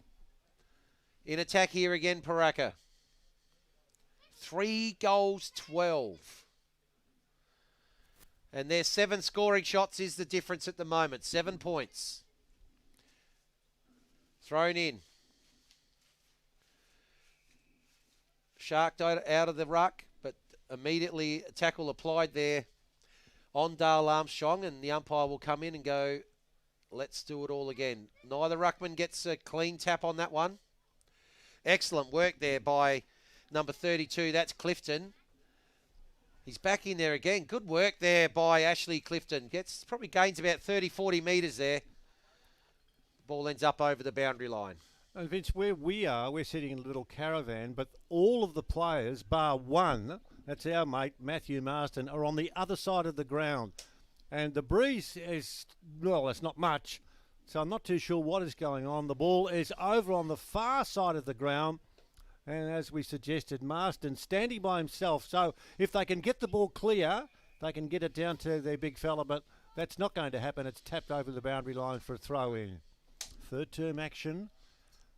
10 minutes gone. It's still dangerous though. It's now they're starting to move back to him because if you get a clean break here, it's a kick down to him. Well, it's a game of, well, I don't know how you describe it. 3-12 to 3-5, 7 points the difference. Marston's waiting for the ball to come in his direction. It won't because there's another scramble. Umpire says my ball, and let's start again now. 3-12-30 to 3-5-23. Pooraka leading after 10 minutes of the third quarter. Might be a lull on the ground, gentlemen. It's certainly not off the ground. The banana cake has hit home, and look out, and a bit of coffee. Yeah. I tell you what, Eastern Park did so well into the breeze in the first quarter. Can they do it again in this quarter? They kicked 2 goals into it. And it's died down a bit in regards to that comment, Peter. It has actually died down a little bit, probably more across the ground as they go inside 50 here. Oh, boy, put the saddle on there. He's paid a free kick for over the shoulder. He has paid a free kick, and that will be that'll be a free kick and an opportunity here for Eastern Park. So the ball's going to come in deep. Big Marsden. He's let it go. Oh, umpire's called touch. It just must have clipped the fingernail. That's a first score of the quarter after 11 minutes to the Demons. Yeah, really good call too by the umpire. In perfect position to adjudicate. From where we are, you thought, hey, that might have gone through. That might have missed every digit. But no, good work. Carlos Smith, the young kid, the young pup, has it now. Goes the short pass in towards centre half forward. Won't do anything except come straight back. And should be relieved now. Pooraka come clear from the back line. The kick by Smart towards centre wing. Then delivered into the middle. Bounces wide there of Baker. Baker runs past, looking for Timpano. Now there is umpires touching his boot to say that he was taken illegally.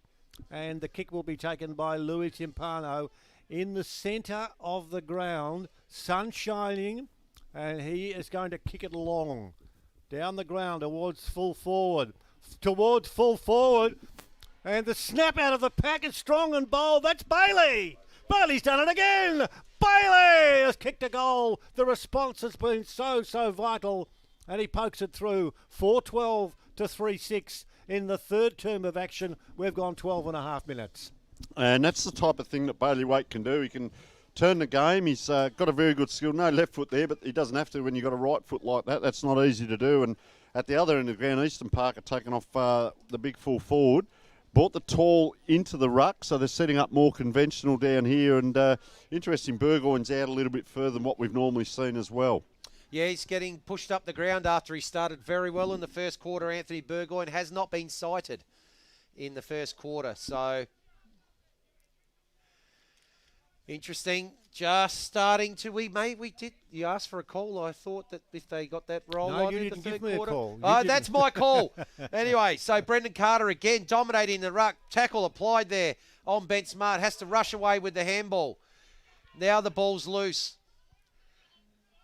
Picked up. Oh, is that a little bit of a high tackle? I think it might be. Yes. So Kalic has got it. Swings around on the left. Lovely raking left foot. But Mark almost intercepted. In fact, it is going to be paid, that mark. And so Eastern Park plays on. Can't get around Timpano. Good work, Timpano. That's got to be holding the ball. Well done, Frankie Timpano. And his twin brother, Louis, let him know about it as well. There's the kick. Bounces short. Clean bowls about 3 players. Still in a dangerous position. It's picked up by Ronald Rankin. Ronald Rankin has missed. Didn't miss by much, did he? Just keep an eye open. Number 19, Christopher Knapp, very, very good player for them. Just come back on now, so he might ignite them a little bit now. He's had that little bit of a rest, I think, in the box there, and they're setting up again. But gee, Pooraka are surging, aren't they? So Tuckwell bringing the ball back in. It'll be the kicks. He's pulled that kick. It's worked out. The mark's been taken, and now they're going to bring the ball out wide, looking for Burgoyne up the ground. Got about 4 to beat, which means there was players on the ground, and they did shark that, but that's handballed over the boundary line. Centre wing. 13 points the difference. That's the biggest margin of the game. Yep. And if you say 1 goal 7, you start to feel a bit better and think, oh, well, we're still in the game. We're still in the game. That's what Eastern Park Demons would be saying. Only a couple of goals in it, but it's been the advantage for most of this day in the sunshine, Tony. And they've set up the 1-3 behind the ball here, Pooraka, and Kyle Vandermeer, he's just an absolute athlete, can take a good grab. They're pretty well done for height back here too, Pooraka. They've got over the top of Eastern Park, so they've structured up well down back if it gets there. Well, the Eastern Park Demons need to find something and find it soon, because we're creeping now towards over halfway in this third quarter. Run from Timpano. He gets rid of it quickly over towards Baker. Baker's kicking towards centre half forward was good, and it finds the run from Logan Milady, who has taken the grab almost directly in front. And this is a real chance to create the extra space that's needed in such a final. He's been busy. There's not much of him, is there? He's not as if he's carrying a lot of beef. He's quite tall, but a little bit thin. Yeah, well, you said that, but I agree. I agree. Here's Milady. Can Milady kick a goal? 30 out. Milady's on his way in. It curves back. Oh, Milady. Uh-oh. No for Milady. Another behind. That's disappointing. 4:14:38 to 3:6:24. 17 gone in the term. 6 shots from 8 inside 50s Pooraka this quarter. So they're pressing, but the problem is it's been 2-4. So they have it's become a football pandemic for them since quarter time. I'll agree. Put it through the big sticks. And it's back inside 50. Ball right out on the other side. Just finishes in front of Matthew Rankin there. And we'll get a boundary throw in. They're pressing again. They're putting their stamp down. This is their opportunity they see to break this game open. But 4-14. 18 scoring shots to 9. When I went to school, that was double. Still outside. Their opportunity here again, but... he almost thought he was about to get away with that, but boundary umpire will ball it back in. Right on the intersection of the 50-metre line. Ball surging.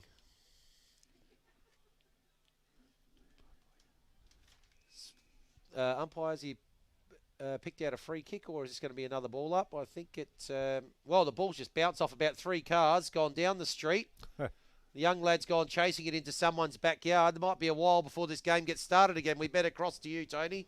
Vince, as you said, it's 3 kicks. Eastern Park, as much as they're getting outplayed at the moment, they're going to come home with the breeze.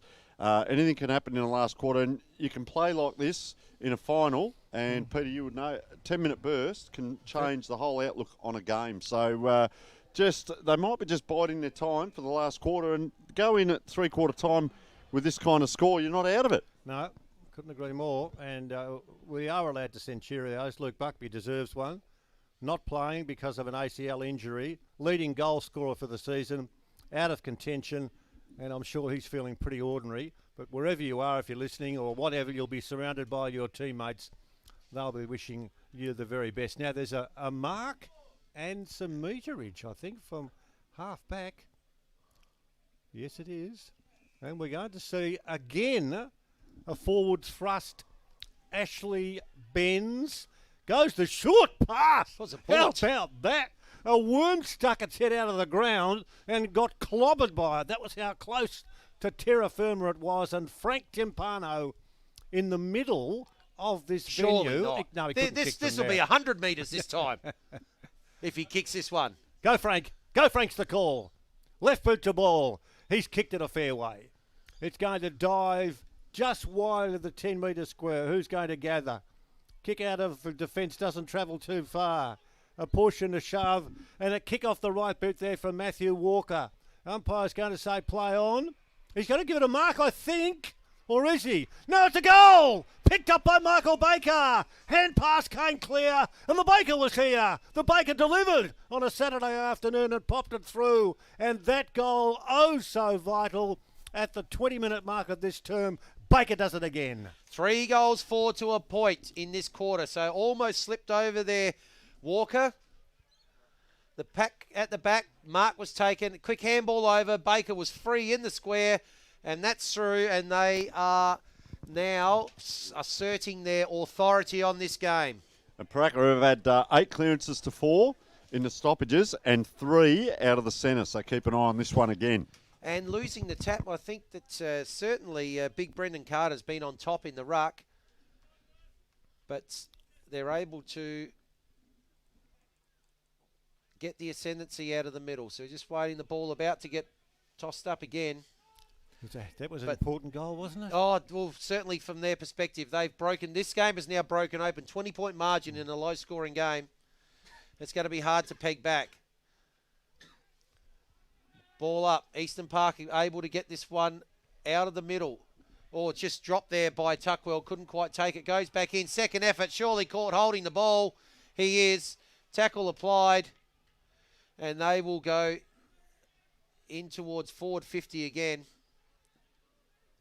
How good has Louis and Frank Timpano been this quarter? They have just taken control. Kick goes in towards forward 50. Pack forms almost the intercept mark. Take it, it's Frank Timpano! And he's kicked another one.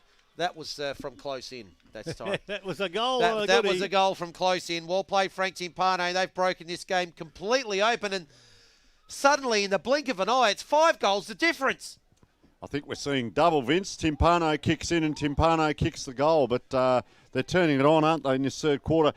That's the break that they've needed, and you start to get that mental ascendancy. And a couple of players here for Eastern Park just coming off getting a rub as well because they can't get fluid out onto the ground. So it's just starting to take its toll a little bit, the fitness now as well. So Pooraka, you might find are running over the top of the ground, and Eastern Park are running in the ground. Remember, they will come home with the wind. It's been a good third term. I've gone from 2 goals 10 at half-time to be, what are they now? They're 6-14-50. So 4 goals in this quarter. And the opposition have moved from 3-5 to 3-6 for 1 behind only. Nearly 5 goals of difference now. Yep. Big Carter here just in front of us. He'll be eager to get back out on the ground. We also see McMullen as well, just getting some work done. Bit of work done there on the hamstrings. It's a big quarter by the side now that sniffs a bit of blood. Down the ground, Ben Smart belts the ball, a high ball into towards centre half forward. Rankin goes to short pass. He keeps on running. Rankin shoots for goal. Rankin kicks another one. What a quarter.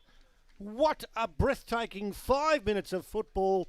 All the action belongs to the side now who clear out on the scoreboard on the Simon Black vision that looks pretty good if you wear number 11. So a little pass by Rankin. Gets the handball there from Mercer. Kicks the goal. They have got goals at the 20-minute mark, the 22-minute mark and the 24-minute mark. And this game has just split completely open in the space of 5 minutes. That margin has blown out to 32, and yet 5 minutes ago it was only 14. Well, we both said, we're not being smart A's, but something had to happen. Yep. And instead of behinds, all of a sudden, a goal feast. Well, someone might actually get to 10 goals. I might have got that wrong too. But anyway, the ball now is with Diedrichsen. They need something to happen and happen quickly. Oh, they had a free player there. Excellent smother applied. Here he is. Frank Timpano breaks up through a one tackle, gets a long handball. He's going to get after disposal. Gee, that's a little bit... Yeah, it's actually, you're right, umpire's right there. It's actually got to go to Louis because it was after the play, and that's where the handball was going. Oh, he was about to handball it back to him, but he's not. So Louis Timpano goes into the middle. Mark's taken. Davey. Over there to Ben Smart. Kick into the middle. Like the way they're moving the ball here. Here's Pellensoff.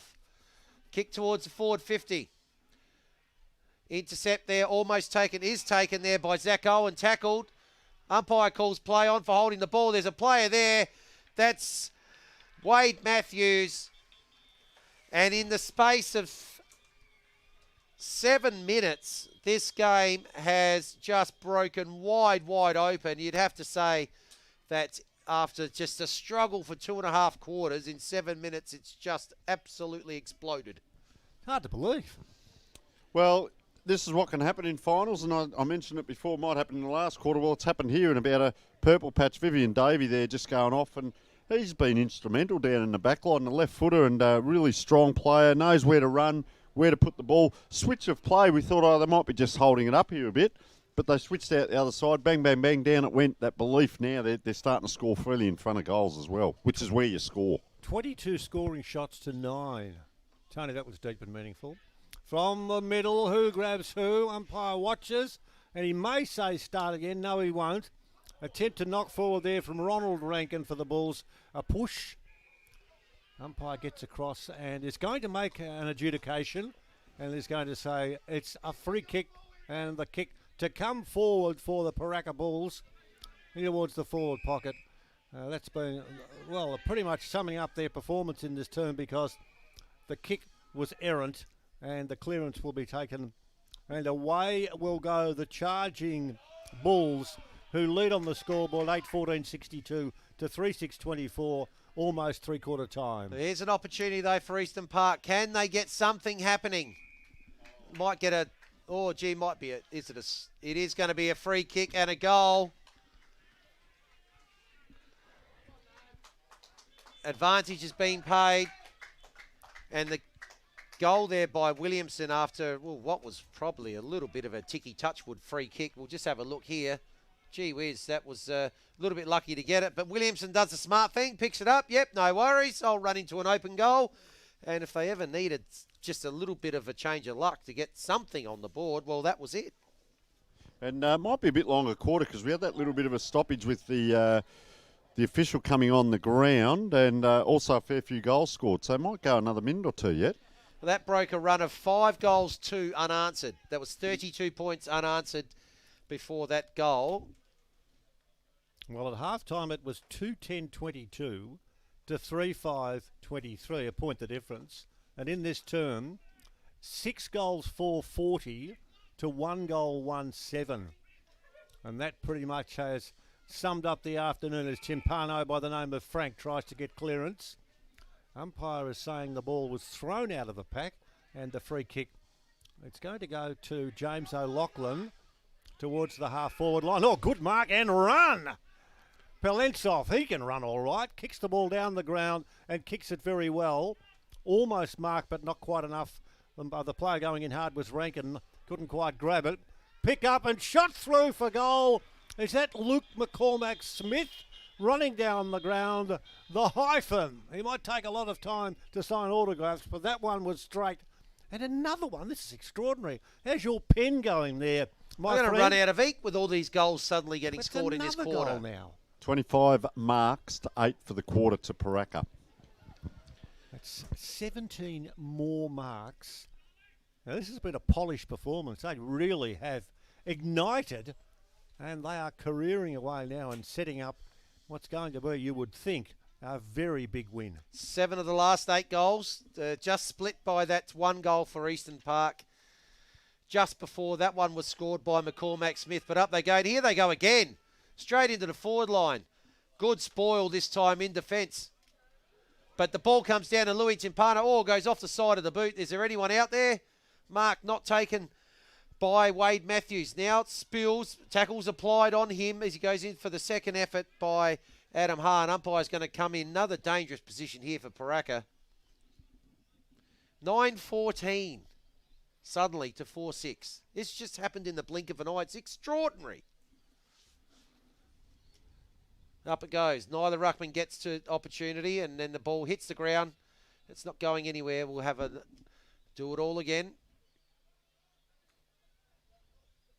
Umpire's going to ball it up. They can sniff blood here, the Bulls. This is the running of the Bulls this quarter. Frank Timpano snaps around on the left. That's high, wide, and not very handsome. And out of bounds on the full. I think a lot of people, present company included, are just a little bit shell-shocked. What's going on here? What is happening? We couldn't buy a goal in that third quarter or even in that first half, but it's been an electrical nightmare storm. That third quarter has been super. And the ball comes forward now off the boot of Sanderson in towards the full forward position. Loose ball will be gathered by who? It won't be gathered by anyone from the Bulls. It's hacked out on the left boot towards centre wing. And for one of the very few occasions in this term, the kick forward for the Eastern Park Demons in towards the half forward line. Ball rolling and falling now into the path of in defence Rankin. He knocks it back towards teammate Prater. Prater's kick from half back in towards half forward. There's that sneak down there in Baker who can't grab it on this occasion. Hand pass comes out of the pack. Chance there for Adam Hand. Tries to clear the ball away, can't do so. Good pick up. The umpire said a free kick. Yeah, it'll go to Wade Matthews, who's going to give it over towards Reece Callack, and he'll go forward. So Frankie Timpano spots someone up. Good spoil in defence. Under pressure here again, Eastern Park, and they'll get a free kick here. Bit of high contact there on Alex Tuckwell, and they'll appreciate this small portion of relief. Which way is he going to go? 31 minutes. This will be a long quarter. We had that little break in play. We've also had just a plethora of goals. But they've all been to the one end of the ground. Here's Smart. Tackled. Must be holding the ball. Is holding the ball. Can they get something here? Williamson looks out wide. Got a free player. They need to get this ball moving in quickly. Now it comes up towards a 50, but it's a 2-on-1 again. And the spoil is affected. Prater takes it up. Call for the throw. Umpire lets it go. Cube with another handball. And is that tackle held a bit too long? I think it might be. And a 25-metre penalty as well. So this Chris Lewis, I think, might have the ball at the moment. He's going to get a shot for goal, and just a late goal might just brings it back to just over 5. So let's see what he does here. There's the kick. Wobbly kick. Is it going to make the distance? Does, but it's just off to the left, and that's a minor score. Some frustrations from the coaching panel of the Eastern Park Demons, just a little bit away to our left. Some angst there, and I think really just the disappointment of what has happened in this quarter as we head towards three-quarter time, and we head towards Frank Timpano out of the middle towards the half-forward line. He'll keep on running. He might even get a hand pass. He does. Could he kick a goal? He'll have a bounce. Will he kick a goal? His kick is long in towards full forward, but just offline. And he bounced the ball. A bit of mud down there, but it didn't stop him from bouncing. But it's through for a behind as we get to the 33-minute mark of this third quarter. 9:15.69 to 4:7.31. So nearly three-quarter time here. Oh, big fly early. That looked like it was by O'Loughlin. In fact, it is three-quarter time. And that quarter that was the running of the Bulls. We called it before, solely and wholly to Pooraka. We're going to have a late shot at goal from that ambitious effort by O'Loughlin.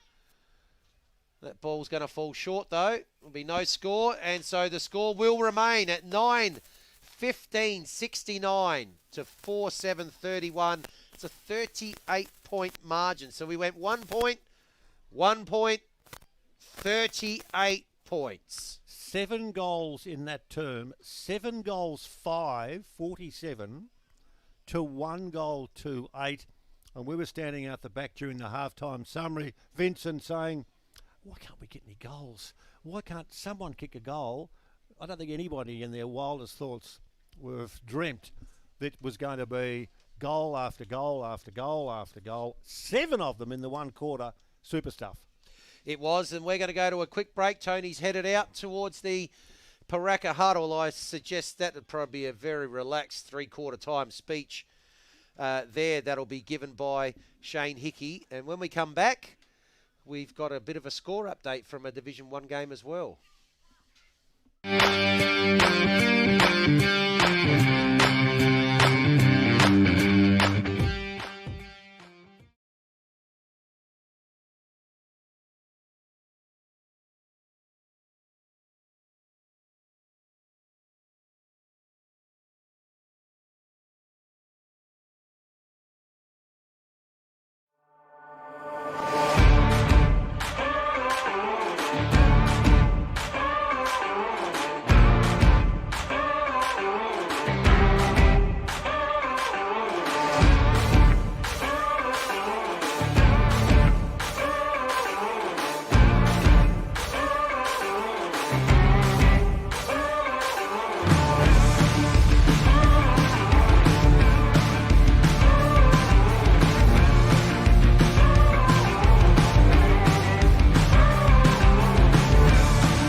is a great all-rounder. He likes the Catch app to get anything he needs fast, like Brad's Pit, Brad's Mitt, Brad's Kit, and Brad's air freshener. Yes, for anything they need, everyday Aussies, check out Catch.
The Simon Black Academy is a three-pillared program that combines both education and Australian rules football. Available in 4 states throughout Australia, the program covers 3 key areas. The first is an education component through the Torrens University. The second is the development of the participants' AFL skills, helping the player to become the best player they can possibly be. And the third is a leadership and growth program. The Academy is a perfect opportunity for participants who like football.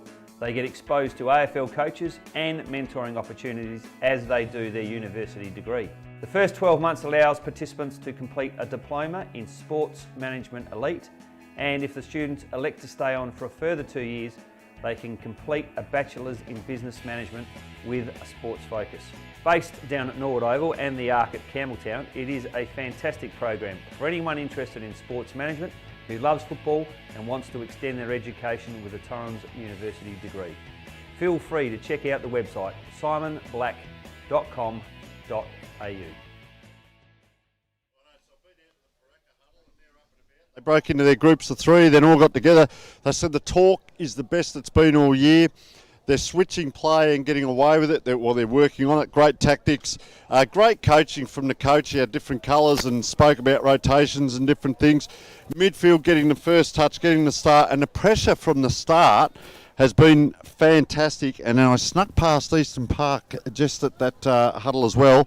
And basically the theme was go for it. And why wouldn't you? 1 quarter to go. Pooraka showed what they can do.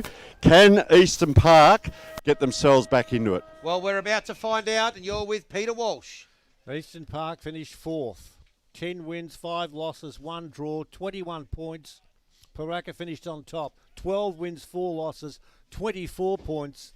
There's a significant difference in the way in which those two sides have seen out the minor rounds, and that we are experiencing as we start the final term. Ball is at half-back, and it rolls over the boundary line for a throw-in. What a performance by Pooraka. What a performance by the side that has dominated proceedings since that half-time break, repeating in that third term. 7 goals, 5-47. That's what they kicked in the third term. To the Chasers, who kicked 1 goal, 2-8. That's not entirely what happened, but it's close enough to telling the story of this game. And good tackle there from Rankin. And here goes Timpano again onto that trusty left. It just goes big again.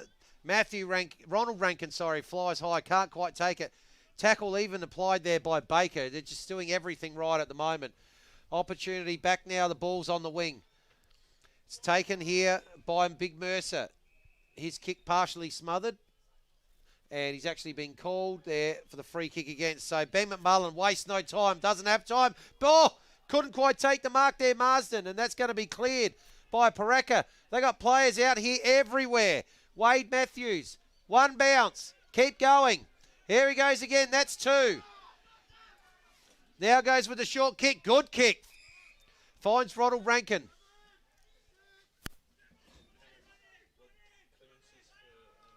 Umpire calls in the play on. Short kick. Oh, is that going to bounce just inside him? Louis Timpano keeps it in. Gee, I'm not sure whether that actually went over the line from our vantage point, but the boundary umpire said it did, so we'll give him the benefit of the doubt. I can't see that far. I'm blocked in this caravan. A fair call by the coaching staff too, with Marsden, the big man, appearing to take one high, and there were some frustrations being experienced and endured by those looking for the big man to take a free kick. Now there is it a free kick? It's a free kick against. In defence, that's Matthew Rankin. The ball kicked back towards the centre of the ground. It's a pretty easy grab. Benz has got it. He'll turn. Goes the short pass down the ground. Gee, is this the same side in the first half? They're kicking the ball with dexterity. They are finding the mark. They are looking for and finding the run. Matty Rankin sprinting out, takes the grab and turns now, and will try and continue this avalanche of goals here in this classic final. And the way they are playing, they're not missing too many goals. They didn't in that third term, and the shot at goal will be taken by Matthew Rankin. He's got to run past a big light tower. He jogs in. Boot to ball. On its way. How about that for a kick? Yes, sirree. He's put that right through, and the start to the final term is what it was like for the finish of the third quarter. Super stuff. Let's have a look. Can we pick it up and see what he's done? The kick was magnificent. So straight, so accurate. 10-15-75 to 4-7-31. So opening goal of the final quarter. We will get to some stats shortly on just to show you that domination that there was in that third quarter for Pooraka. But right now, the avalanche is continuing. Carter again, has been excellent in ruck. Can they get something? Good tap by Burgoyne. Now it's McIver. Ball spills in the tackle. Umpire here has picked out a free kick. It'll go to Eastern Park. And that'll go to Tuckwell. He's spotted someone out wide. Mark's been taken. We'll get a shot on goal here. So Isaac Downey. Stepping outside 50. Going back a long way.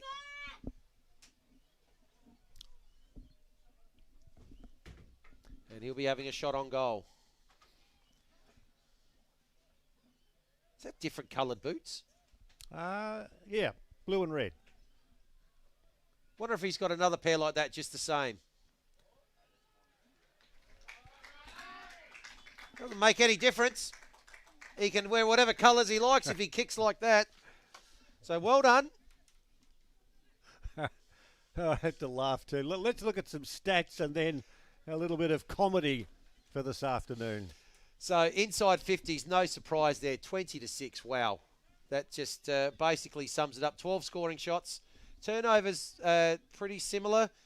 Tackling, both sides working hard again. Tackles inside 50. Well done by Pooraka there.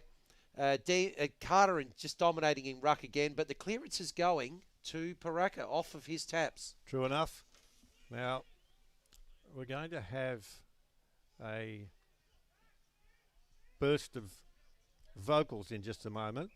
You're not aware of this, Vince, and I'll tell you about it in a sec as we see Tuckwell kick the ball down towards half forward.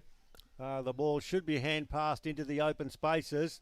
It is. Who's going to gather it down there? Racing back is Davey.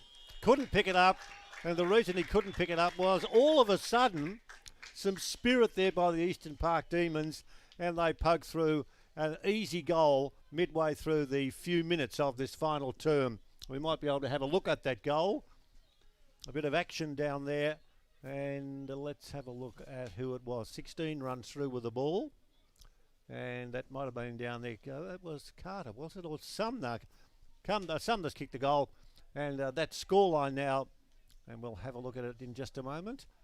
With a couple of goals in the last quarter, it's just been crazy. Look out, a few goals, 10-15 to 6-7, and we've got a young kid outside our caravan who's going to cheer for the team you support. Let's hear it. Okay, come on, Eastern Park. He's out of control, but he did it all right, didn't he? Oh, no, he did a fantastic job, but they need to continue to get a hurry on. I know they do. Good to see the young fella. No more, you're okay now. Okay, just settle down. Good work. He's going home for some red cordial, so that'll be all right. But it's good to see that the kids are at the footy. Don't you love it? Did you like my voice then? I was a ventriloquist. Okay, it's up. Carter slaps it down. Another opportunity here for McIver. Gets the handball across. There's Downey. Downey's kick inside 50. Oh, mark not quite taken. It's going to be a handball over the top.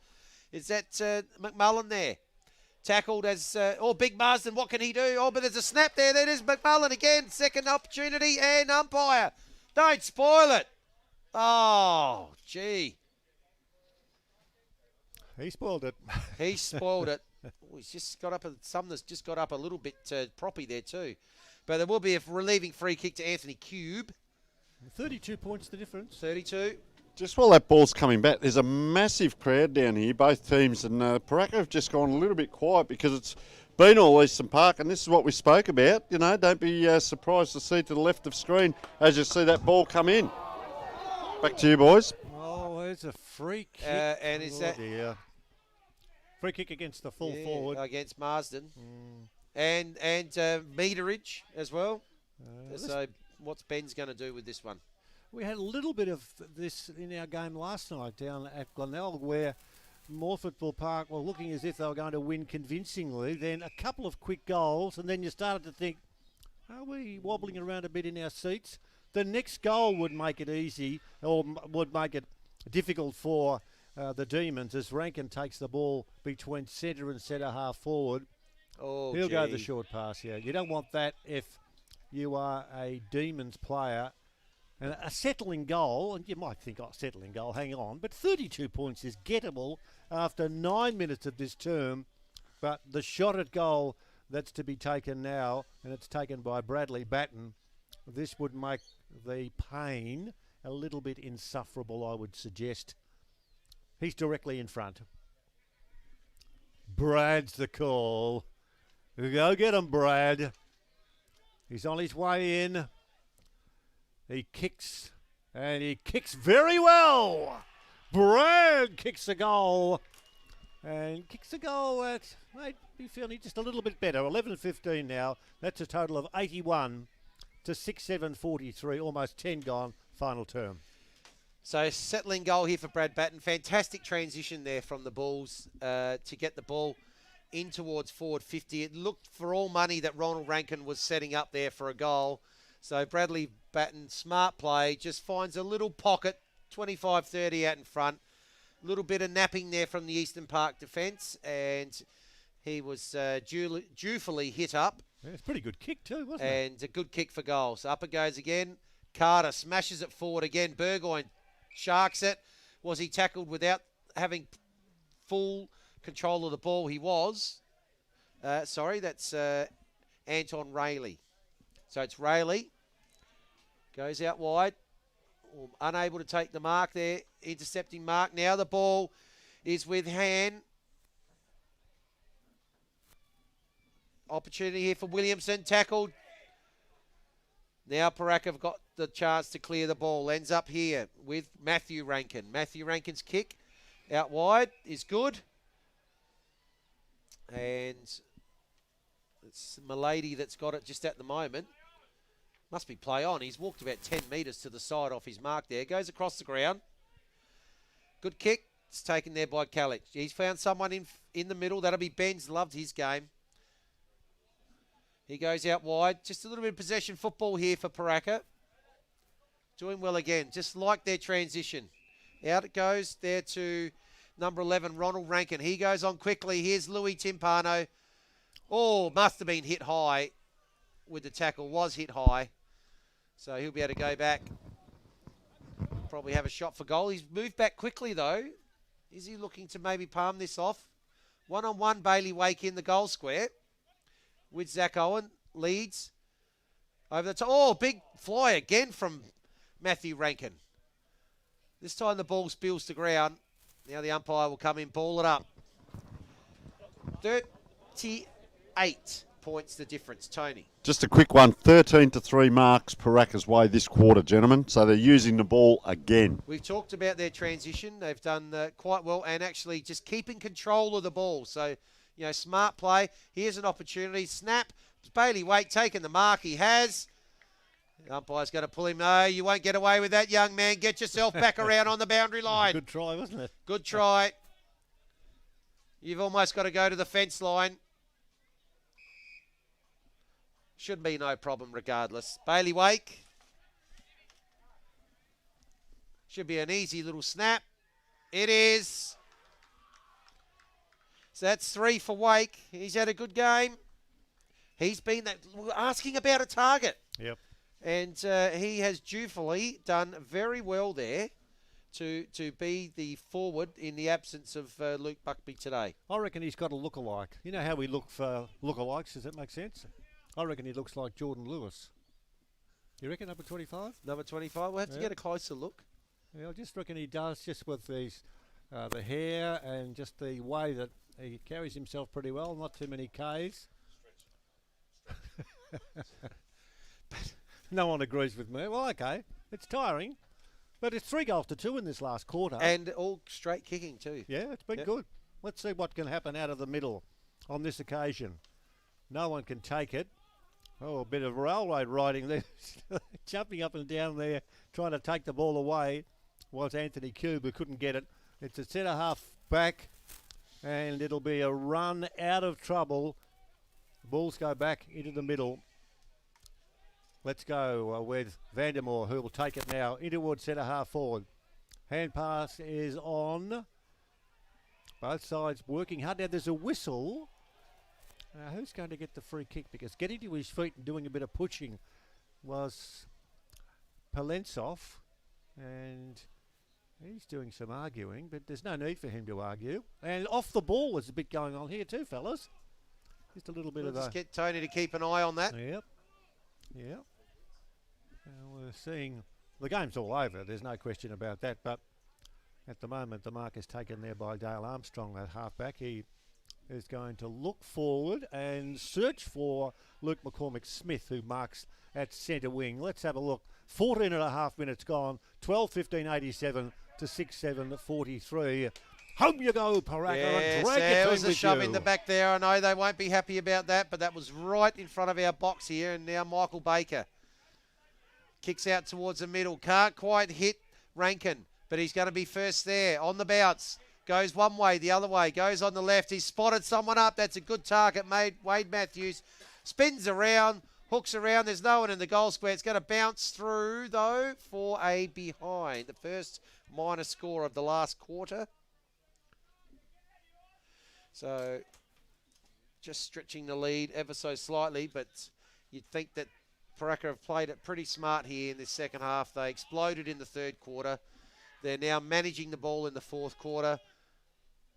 But Eastern Park still have to get moving as the mark's taken there by Anton Rayleigh, and I reckon he'll maybe get a bit more for his effort there as well. He just got tumbled a fraction, little love tap, and he did the rock and roll and get some extra meterage down the ground. The kick is strong from Rayleigh into the forward pocket, and there's going to be a ball down there to Tuckwell.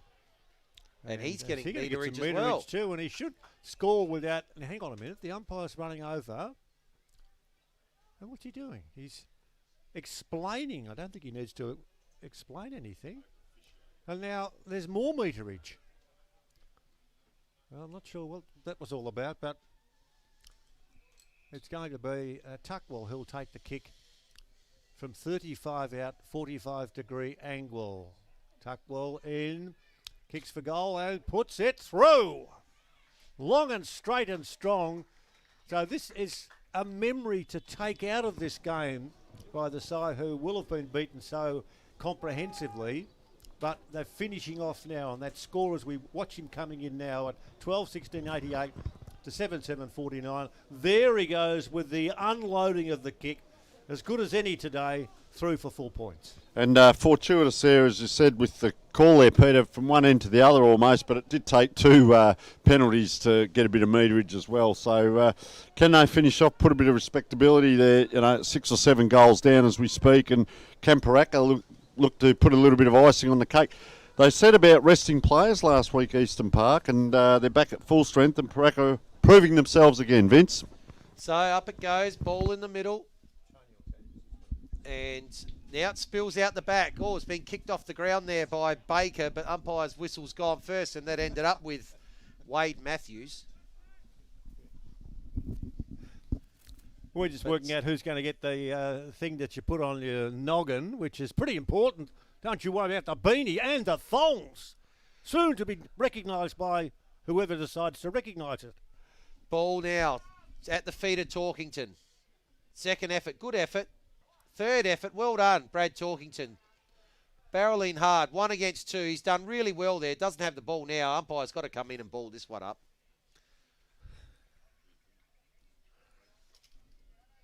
Stop telling each other secrets. Who's going to win the beanie? Well, that's the whole point. We can't go telling everyone who we think's going to get the beanie and the thongs now. They've got to wait to see who Tony brings over. I can tell you there's 41 players that won't get it. Will that help you? Nope. Geez, I tell you what, they're still trying hard, aren't they, Eastern Park? They're down here on the half-back flank. Do you want me to take over, or are you guys all right to go? That banana cake and coffee's going well. Your coffee. It's at half forward. It's been a bold fight in the last quarter, but the damage was done well beforehand. McMullen in towards the forward pocket. Does the big leaping. Umpire is not going to pick out a free kick. Oh, is it over the shoulder? Charlie, my boy! Oh, no, I thought a free kick, but the umpire got the ball thrown at him, and he's going to throw it in the air. I thought the young kid, Carlos Smith, might have got a free kick. No. Out of the pack, a snap. Benny McMullen's kicked it out of bounds on the full. Superbly picked up by someone who jumped out of a four-wheel drive, picked the ball up and threw it back over the fence. An outstanding stat. And she's smiling in the background there too. Well played. Very good job indeed. 12 goals, 16, 88 to 7-7-49. Almost 19 gone. Final quarter. So a little bit of junk time here to finish off. Intercept mark taken. And Eastern Park will move the ball on quickly. The kick goes in towards the forward line. Good spoil from behind. Baker can't quite take it. Quick handball out there by Tuckwell. String of handballs. Who's it going to end up with? He's gone after it again, Tuckwell. There goes to Burgoyne. Burgoyne kicks around the body, but umpire, what's he pulled out here? He's going to bring it back. He's going to come back, and that tackle was a little bit high. So he's done well, Alex Tuckwell. Liked his game. He's been very industrious. Could he win the beanie? I think he might be one of the 41 that Tony mentioned. So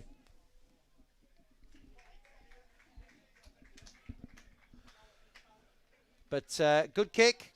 That's another goal. Well done. These kicked 2 in this last quarter. Good effort. That takes them up to 55. They've kicked 4 in this last quarter after managing 4 in the first 3 quarters. They've kicked 4 in the last quarter. So 20 minutes gone, just about to tick into time on. That last quarter, I reckon, Vinny, the last quarter went about 33 minutes. It did. It did. This one has been another bombardment of straight kicking. Yeah. 7 goals won between the two teams. Isn't it strange, the game we love so much? In the first half, we had 4 goals to 5. So we had, 2 goals. We had 5 goals 15 for the whole quarter of half. And now it's been a strong finish by the side that are doing all right and looking pretty good as we head towards the last few minutes. We're up to 21. I reckon we'll go about 26 or 27. Good knock on. Well done. That's a punch away there by Matty Walker towards the boundary line. Still in play. It's going to be hand passed well to Armstrong. Armstrong back to centre wing. A good kick in the mark is taken by his best mate, one of his teammates, Wade Matthews at centre wing out of side. And that's had to give the ball up. So maybe that mark was taken just a bit too far over the other side. So opportunity for Eastern Park. They've brought the ball back inside their 50. Nothing happening there for Morris Freeman. And umpire's going to come in and ball it up.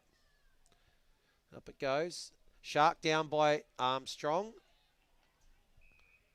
Kick goes forward, intercepted again. Another big long kick. There could be a mark taken. Here it is. Snap around the body, and well done there by McMullen. So another goal there for Eastern Park. They've kicked 5 this quarter. 5 straight. We could end up with both teams kicking 10 goals. That's the biggest faux pas of all time when we had 2 versus 3 at half time. This is unbelievable. It is. Look, it's a good finish. Of course it is. And as Tony said when he was out there at 3/4 time and the boss was, remonstrating with his troops and saying, go out there and just go for broke. Go as hard as you can, try and make something happen. And they've kicked 5 straight. They have, and their score now ticks to 9-7-61 to 12-16, 88. 27 points the difference. We've got, I would reckon, 5, maybe 6 minutes of play. How about one straight out of the middle? How about that? Eastern Park, you listen to our coverage. If they get it straight out of the middle, we'll see what happens. Ball in the air. Who tries to get it knocked away? Effort there from Knapp, not good enough. Knocked down the ground towards half forward. The pick up and the kick by Tuckwell in towards the true centre half forward position. It bounces. Hand pass comes over the top. Oh, a fickle bounce, unfortunately, didn't favour McMullen. There's the kid who kicks. He goals. Charlie Carlos Smith, the hyphen. 2 and 30 seconds. The margin squeezes up again. That goal kicked by the kid who'd be feeling pretty chuffed. 10-7-67, 12-16, 88. Margin now is 21 points. And they've kicked 6 goals from 10 inside 50s this quarter. 6 without a miss. And score update. Coming strongly. Score update for those who, in Division 5, we have Kenilworth leading Colonel Light Gardens 8-8-56 to 6-14-50. Another tight one. Tight Give it one to there, me, brother. and another one which has been some poor kicking, which could cost another team a spot in a grand final. But up it goes here. Can they get it forward again? Tackle's been applied. Ball spills out. Good handball from Timpano. That kick goes forward. That should be, is that a free kick in the back? Yes, I think it will be there to Mark Mercer. So after 4 in a row, bang, bang, bang, bang, it's 21 points at the 24-minute mark of the last quarter. You wonder, though, how much of it is probably the Pooraka side just maybe just edging off just a little bit to think, what you don't want now is anyone to get injured, and they might just little second guessing themselves, but that kick's going to fall short. Big pack flies. Wake can't quite take the mark. It's right in the goal square. It's been a snap by Louis Timpano. That's gone to the near side. And that is a minor score. Breaks a run of 4 straight goals to Eastern Park, and they are in a hurry. When that siren is ready to be blasted, I hope there's enough batteries in it because it'll need to be making loud noises. Centre-wing Charlie Carlos Smith, who kicked the last goal. Spins back. Kicks the ball down the ground. The margin 20 points. 25 minutes of play having elapsed in this final quarter. Who's going to gather? The attempt to kick it away towards half-back Armstrong, not quite. Oh, the good smother then off the boot there of Tauntington. Picked up, good running there by Timpano. Timpano, Frank, bounces in towards full forward. The hand pass goes back. Chance there for Baker. Baker lost it. Flicks it back towards Wake. Wake lost it. He runs back towards the centre of the ground. No one can gather. Umpire will blow the whistle and will call for it. And that's some time that is valuable now for the side that's leading because they are starting to be challenged seriously. 26 gone, 20 points the difference. 20 points the difference. Still probably a couple of minutes to go. There's been a lot of goals in this quarter again. So still could be a little bit of time to go. Sitting inside Pooraka's forward 50 at the moment. And this is all eating up time, so it'll be helping. It's still 4 goals. They're a long, long way still with the amount of time that's left. But good effort in this quarter. Out of the ruck there. Tackle immediately applied. Good tackle by Williamson. Umpire's going to come in. He's going to bounce it up. Or ball it up, I should say. Once again, ball it up. Up it goes. Ruckman at it again. Slap forward there. Straight to Eastern Park. That's got to be a high tackle. It is. They've got to move. No time at all. Kick comes out towards the commentary side. Excellent kick. Well marked there by Big Chris Knapp. He looks in the middle, but I think his kick's going to bounce just short. Now there's a ball. There's a in the middle. Tackle is applied there by Rayleigh. And they've won the free kick. There's Tuckwell. Swings around on the left. Long in towards forward 50. Can he find a target? Oh, Mark, intercept Mark, not taken. Now McMullen's got it. Goes with the handball. Is that a free kick there to Anton Rayleigh? I think it is. Quick handball. Oh, it's back. Sorry, back to McMullen. His kick inside 50. Can they take a mark? Oh, can't quite take the mark there. Downey. Shot on goal. Has missed. Woohoo. That could have made it extremely interesting to get it down to 14, Tony. Yes, Vince, 29 scoring shots to 19, so 10 shots shy there, or 18, depending on the scoreboard. So Pooraka holding on. They might have just put the cue in the rack a little bit, but Eastern Park coming hard. And the Eastern Park troops that are in front of us, they threw their hands back. The anguish was there because they almost had the possibilities of a shot on goal from that 4-way forward. It didn't happen. They're going to get the ball in half forward because an errant return from the ball, then the kick there was disappointing from Matthew Walker. It's out of bounds on the full, so we'll see the Eastern Park Demons go into attack.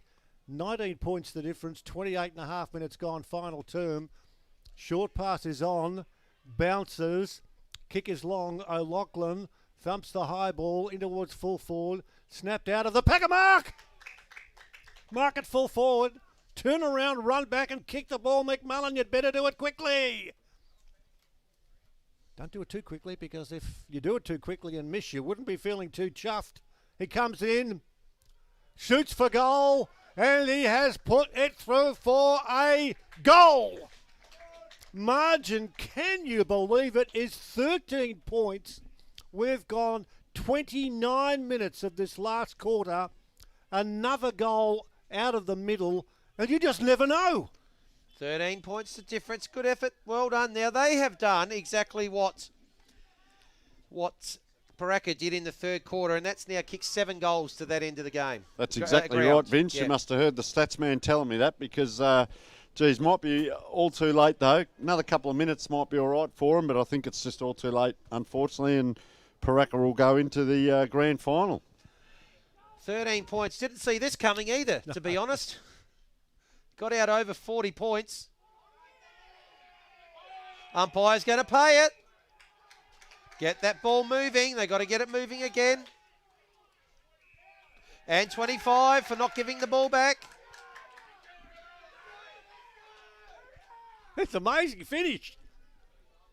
Suddenly, kick in towards 450. Mark's relieving Mark going to be taken. And 25 against McMullen as well. So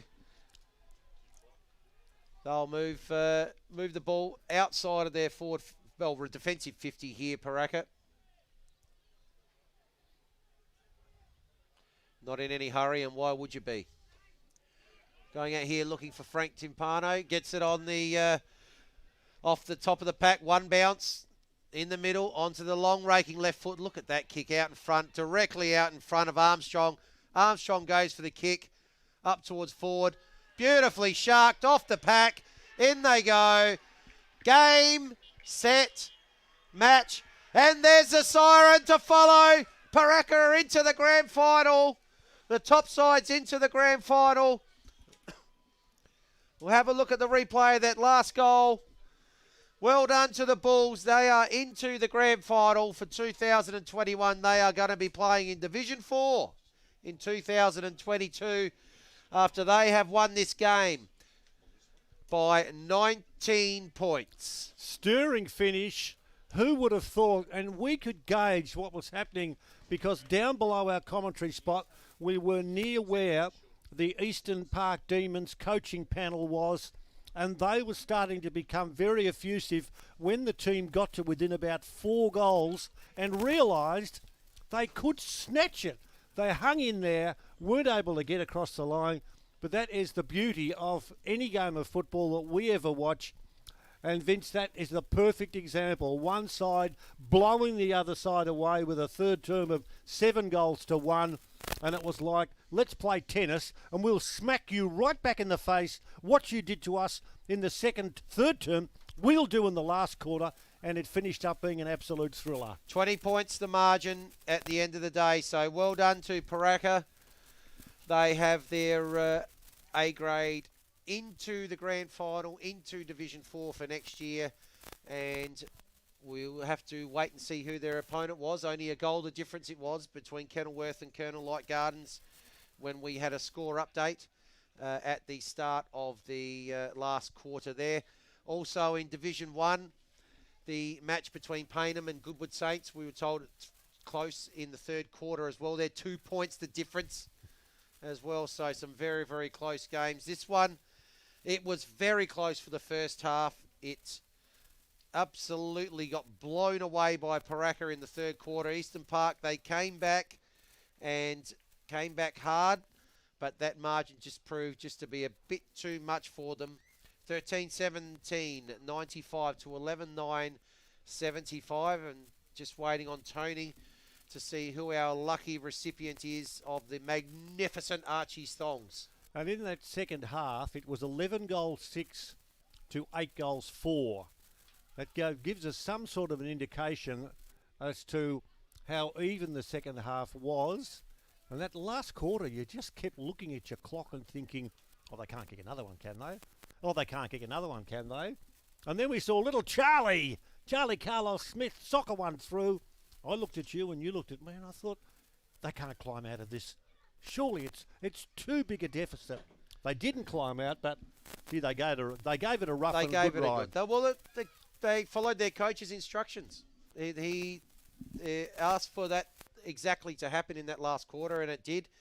5 goals, 15 combined in the first half. 19 goals, 12 combined in the second half. And yes, you just didn't see that coming at all. That was unbelievable. Both teams passed 10 goals when I called that neither would. So, yes. So, well, we were talking about, gee, when you come to the football, you want to see goals kicked. That's the excitement of it.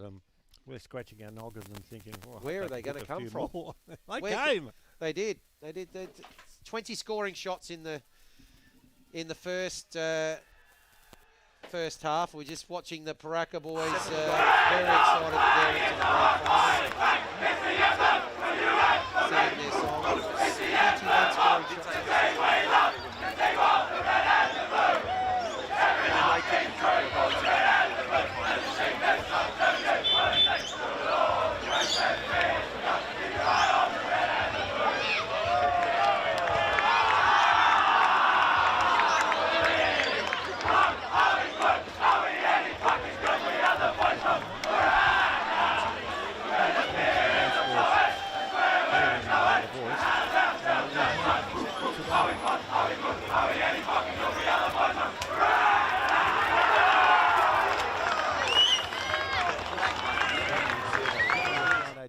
42, Pooraka 6-17-43, and of course this one. So, yeah, good lot of football today, wasn't it? Great day here at Kilburn, culminating in the Pooraka Bulls, the top side, proving their worth and their status.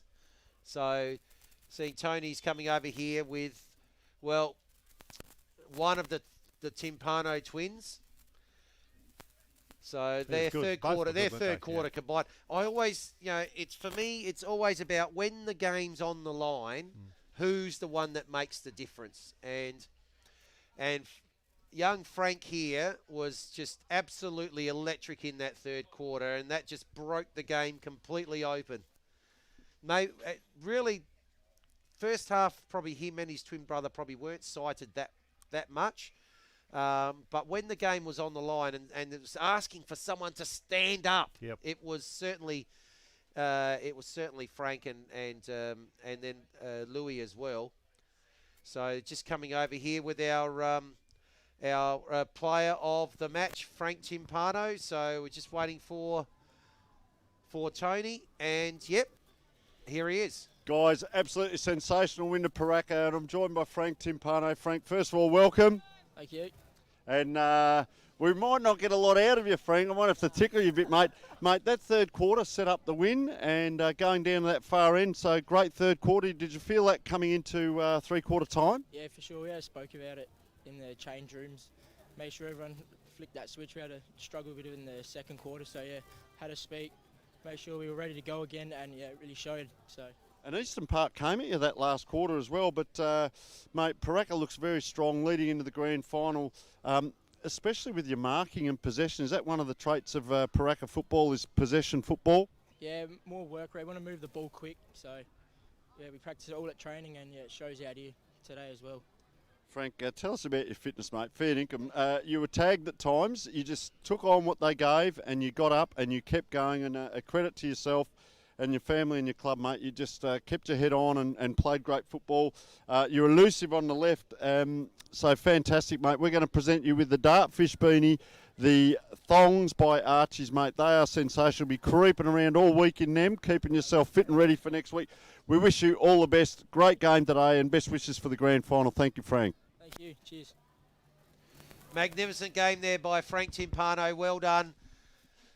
And that turned out to be a 20-point margin at the end. As I said, 5 goals, 15 kicked in the first half, 19 goals, 12 kicked in the second half. So absolute polar opposites. True. In terms of what we saw in this game. Now Frank's got his beanie on, looks $1 million. It's all right for them to put the beanies on. He's holding up his thongs. Does anyone ever put the thongs on when they're being presented? Might be a little bit difficult just at the moment, but the rule of thumb that normally goes to most of the players is that they have to then wear the beanie at training during the week. Okay. So, as the Dartfish Player of the Week. But well done there to Frank Timpano. Well done to Louis Timpano. Well done to the Pooraka Football Club. They are into the grand final. We gave ours last night to Corey Gregson, his performance down at Glenelg. Yep. Always tough to pick out who you reckon is going to be the player. But the thing I like about it is when you make the presentations, all the players, all the teammates, they heckle him and they carry on, etc., etc. Yes. He cops the lot, but he walks away with a beanie and, of course, with those thongs. Magnificent Archies. They are super comfy. So we're just going to we're just going to cross to Tony. He's going to pop in. He's going to pop in. In you come. No idea what he's doing. Just wait and see. In he comes. Well played to a boundary rider extraordinaire, the performance guru. And well played there by Frankie Timpano. It was, and their cock-a-hoop over there, they sang part of the song I sort of knew, and then the second part I didn't, and the Eastern Park boys were going past, and I hope the microphones were muffled. Listen, boys, I'm going to go and chase up the coach, and just so all the viewers out there know, I'm fit and healthy, don't worry about that. This is my last game in our community games this year. I'm off to the country, of course, the next few weeks for country grand finals, which you can watch all through Filming Football. It has been an absolute pleasure and honour to work with Matt, Cam, James up there on the camera. Let me see if I've forgotten anyone. No, I reckon that might be it. No, Vince and Peter. absolutely sensational working with you, gentlemen. I'm going to head off and catch the coach and keep an eye out for, of course, between the posts through the week. We've still got 2 big grand final shows as well. Good luck with the wrap-up, gentlemen. What an absolutely couple of sensational days at the football we've had. We've all enjoyed it. And for John, gentlemen. Thanks, Tony. All the best for you. Good to work with you. And how did you manage to get a gig in the country? Don't ask, Peter. The further away I can get, the better I'll be, they said. I can't say anything. All the best, gentlemen. Wrap it up. Okay, buddy. All the best. Well done, mate. Good work. Okay, so let's do that. We hopefully we might try and see if we can get a final score from the other game. We'll wait and see if there's any potential that can come in, but. Half an hour later for all the scores to come up on potentially some of them on the wrap on the Facebook page. My understanding is we're at Woodville Oval for the Division 2 Grand Final. Of course, those games being played today as well, and we're not quite sure, obviously, at this stage who that might be. Obviously, Glenunga, one of the favourites there against Sacred Heart Old Collegians. The other one, Foss versus Old Ignatians, which is really a bit of a toss of the coin, that one. Maybe Glenunga starting favourites. So we've got the medal counts coming. Oh, of course, we've got the grand final edition of the of Between the Posts coming up, with all the grand finals coming up this week. We've got the Facebook page to go on and check for all the results. We need to mention that we've got the medal counts this week as well, of which our performance guru is hosting one of the medal counts as well. So this Gardens game, which we hope to have some result coming up a little bit later, will be played actually here at 2:30 next week. So back at this ground if you're looking to watch the Division 5 Grand Final. The C5 Grand Final, 10 a.m. At 12:15 will be the Div 5 Reserves Grand Final. And then at 2:30, the big one, which will be Pooraka versus either Kenilworth or Colonel Light Gardens. That'll be fun because we've already mentioned this, but didn't we have some fun when we were at Colonel Light Gardens the last time we were there, and we just kept on counting goals. It was the Patterson show. That was it. The Patterson show. But let's just say I don't like his chances of kicking 11 when they had 6 at three-quarter time. No. 6-14, maybe 11 points. But we'll certainly look forward to that game. Of course, the winner of that game, as well as the Pooraka Bulls, will be playing in Div 4 next year in 2022. How that machinations of how that the whole league will be made up. There's obviously been some discussion about that with impending challenges that the local footy teams do face at the moment.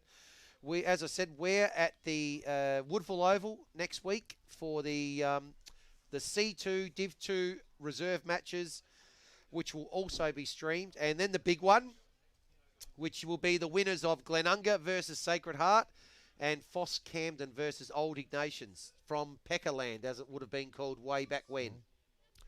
Well, put it this way, you play dot to dot geographically when you get your roadmap out, and there aren't too many spots where community football isn't played, but more importantly, isn't covered. You know where you have to go, and I've learned so much because I've been lost on so many occasions, but you get to a point and you think, hang on, I wasn't aware that this football club existed with the facilities that it has, and you mark that down as the learning curve, and that's what community football is all about, and that's why the caravans and the guys that work so diligently at their trade go from point A to point B and bring the coverage to our viewers. And fantastic job again that we've had with our whole team today, and of course all of our support partners as well. Broadcast brought to you by catch.com.au, as well as Dartfish, Interchanger, Filming Footy, which of course on Facebook, Filming Footy is where you'll find all of our live streams through YouTube. The Div 1 game, as we said, that's normally streamed live through the Facebook page, and that game was very close, as last time that we heard 2 points the difference, Payneham leading Goodwood Saints. Interchanger, our boundary rider, obviously brought to us by Villies, and fantastic work from our boundary rider the performance guru, Tony Neal, to our the rest of our team from last night and today. Obviously, Cam, our stats man extraordinaire, to Matt, our magnificent producer, to our cameraman bouncing around on the roof. I heard him bouncing around. Last night it was Liam and James today. And, of course, to you, Peter, and on behalf of everyone else that's involved in the coverage. It's not just today. It's all the background work during the week that bring us the Between the Posts show and all the content that goes up on the Facebook page during the week. Next week, when we're back, it's grand final day. It's grand final day. It's so exciting. I remember we were talking about it last year, just digressing before we close off that. We were talking about so many challenges that the competition had last year, and we were at Norwood Oval, and it was the Div 2. Had the opportunity to call the Div 2 grand final, the C2 and Div 2 reserves, and then boundary ride for the Division 2 before we then backed up again for the Div 1 the next day. And the only comment that I could make is, despite all the challenges that everyone went through last year and the fact we had half a season and a final series, etc., at the end of the day, when that ball was bounced, nothing else mattered in the next 3 hours that there was a premiership on the line. And that's where we're at again. We've been so fortunate to get a full season away and hopefully can hold our breath and get to the finish line next week for the grand finals. And a credit to the league, a credit to all the clubs, and a credit to all the volunteers, as we've said, because just the amount of effort and time, and a credit to the Kilburn Football Club the last 2 days. They've been magnificent hosts, of course. They've got the Div 5 grand final next week, which will be a big event for them as well. A division that they'll be playing in next year in Div 5, so they're getting a good look at the standard they'll need to be competitive in that division. But for us, we'll be at Woodville Oval. And I think we'll have the 3 games, obviously, on the C2 Div 2 reserves and the Div 2 big one. So look forward to it immensely. And we just go onward and upward, and we would just wait 7 days, then we wake up and it's grand final day. I might go out to the Globe Derby harness racing tonight. We're pretty warm out there. Just stand there and watch the horses run around in no clear direction, which is what I'll be doing. So I've got it all sorted out for a big social interaction tonight. Go You Good Thing, called by Jimmy Jakes at the Globe Derby harness racing. Thank you to the Globe Derby harness races tonight. Have a great evening, everyone, and we will see you next week at Woodville Oval.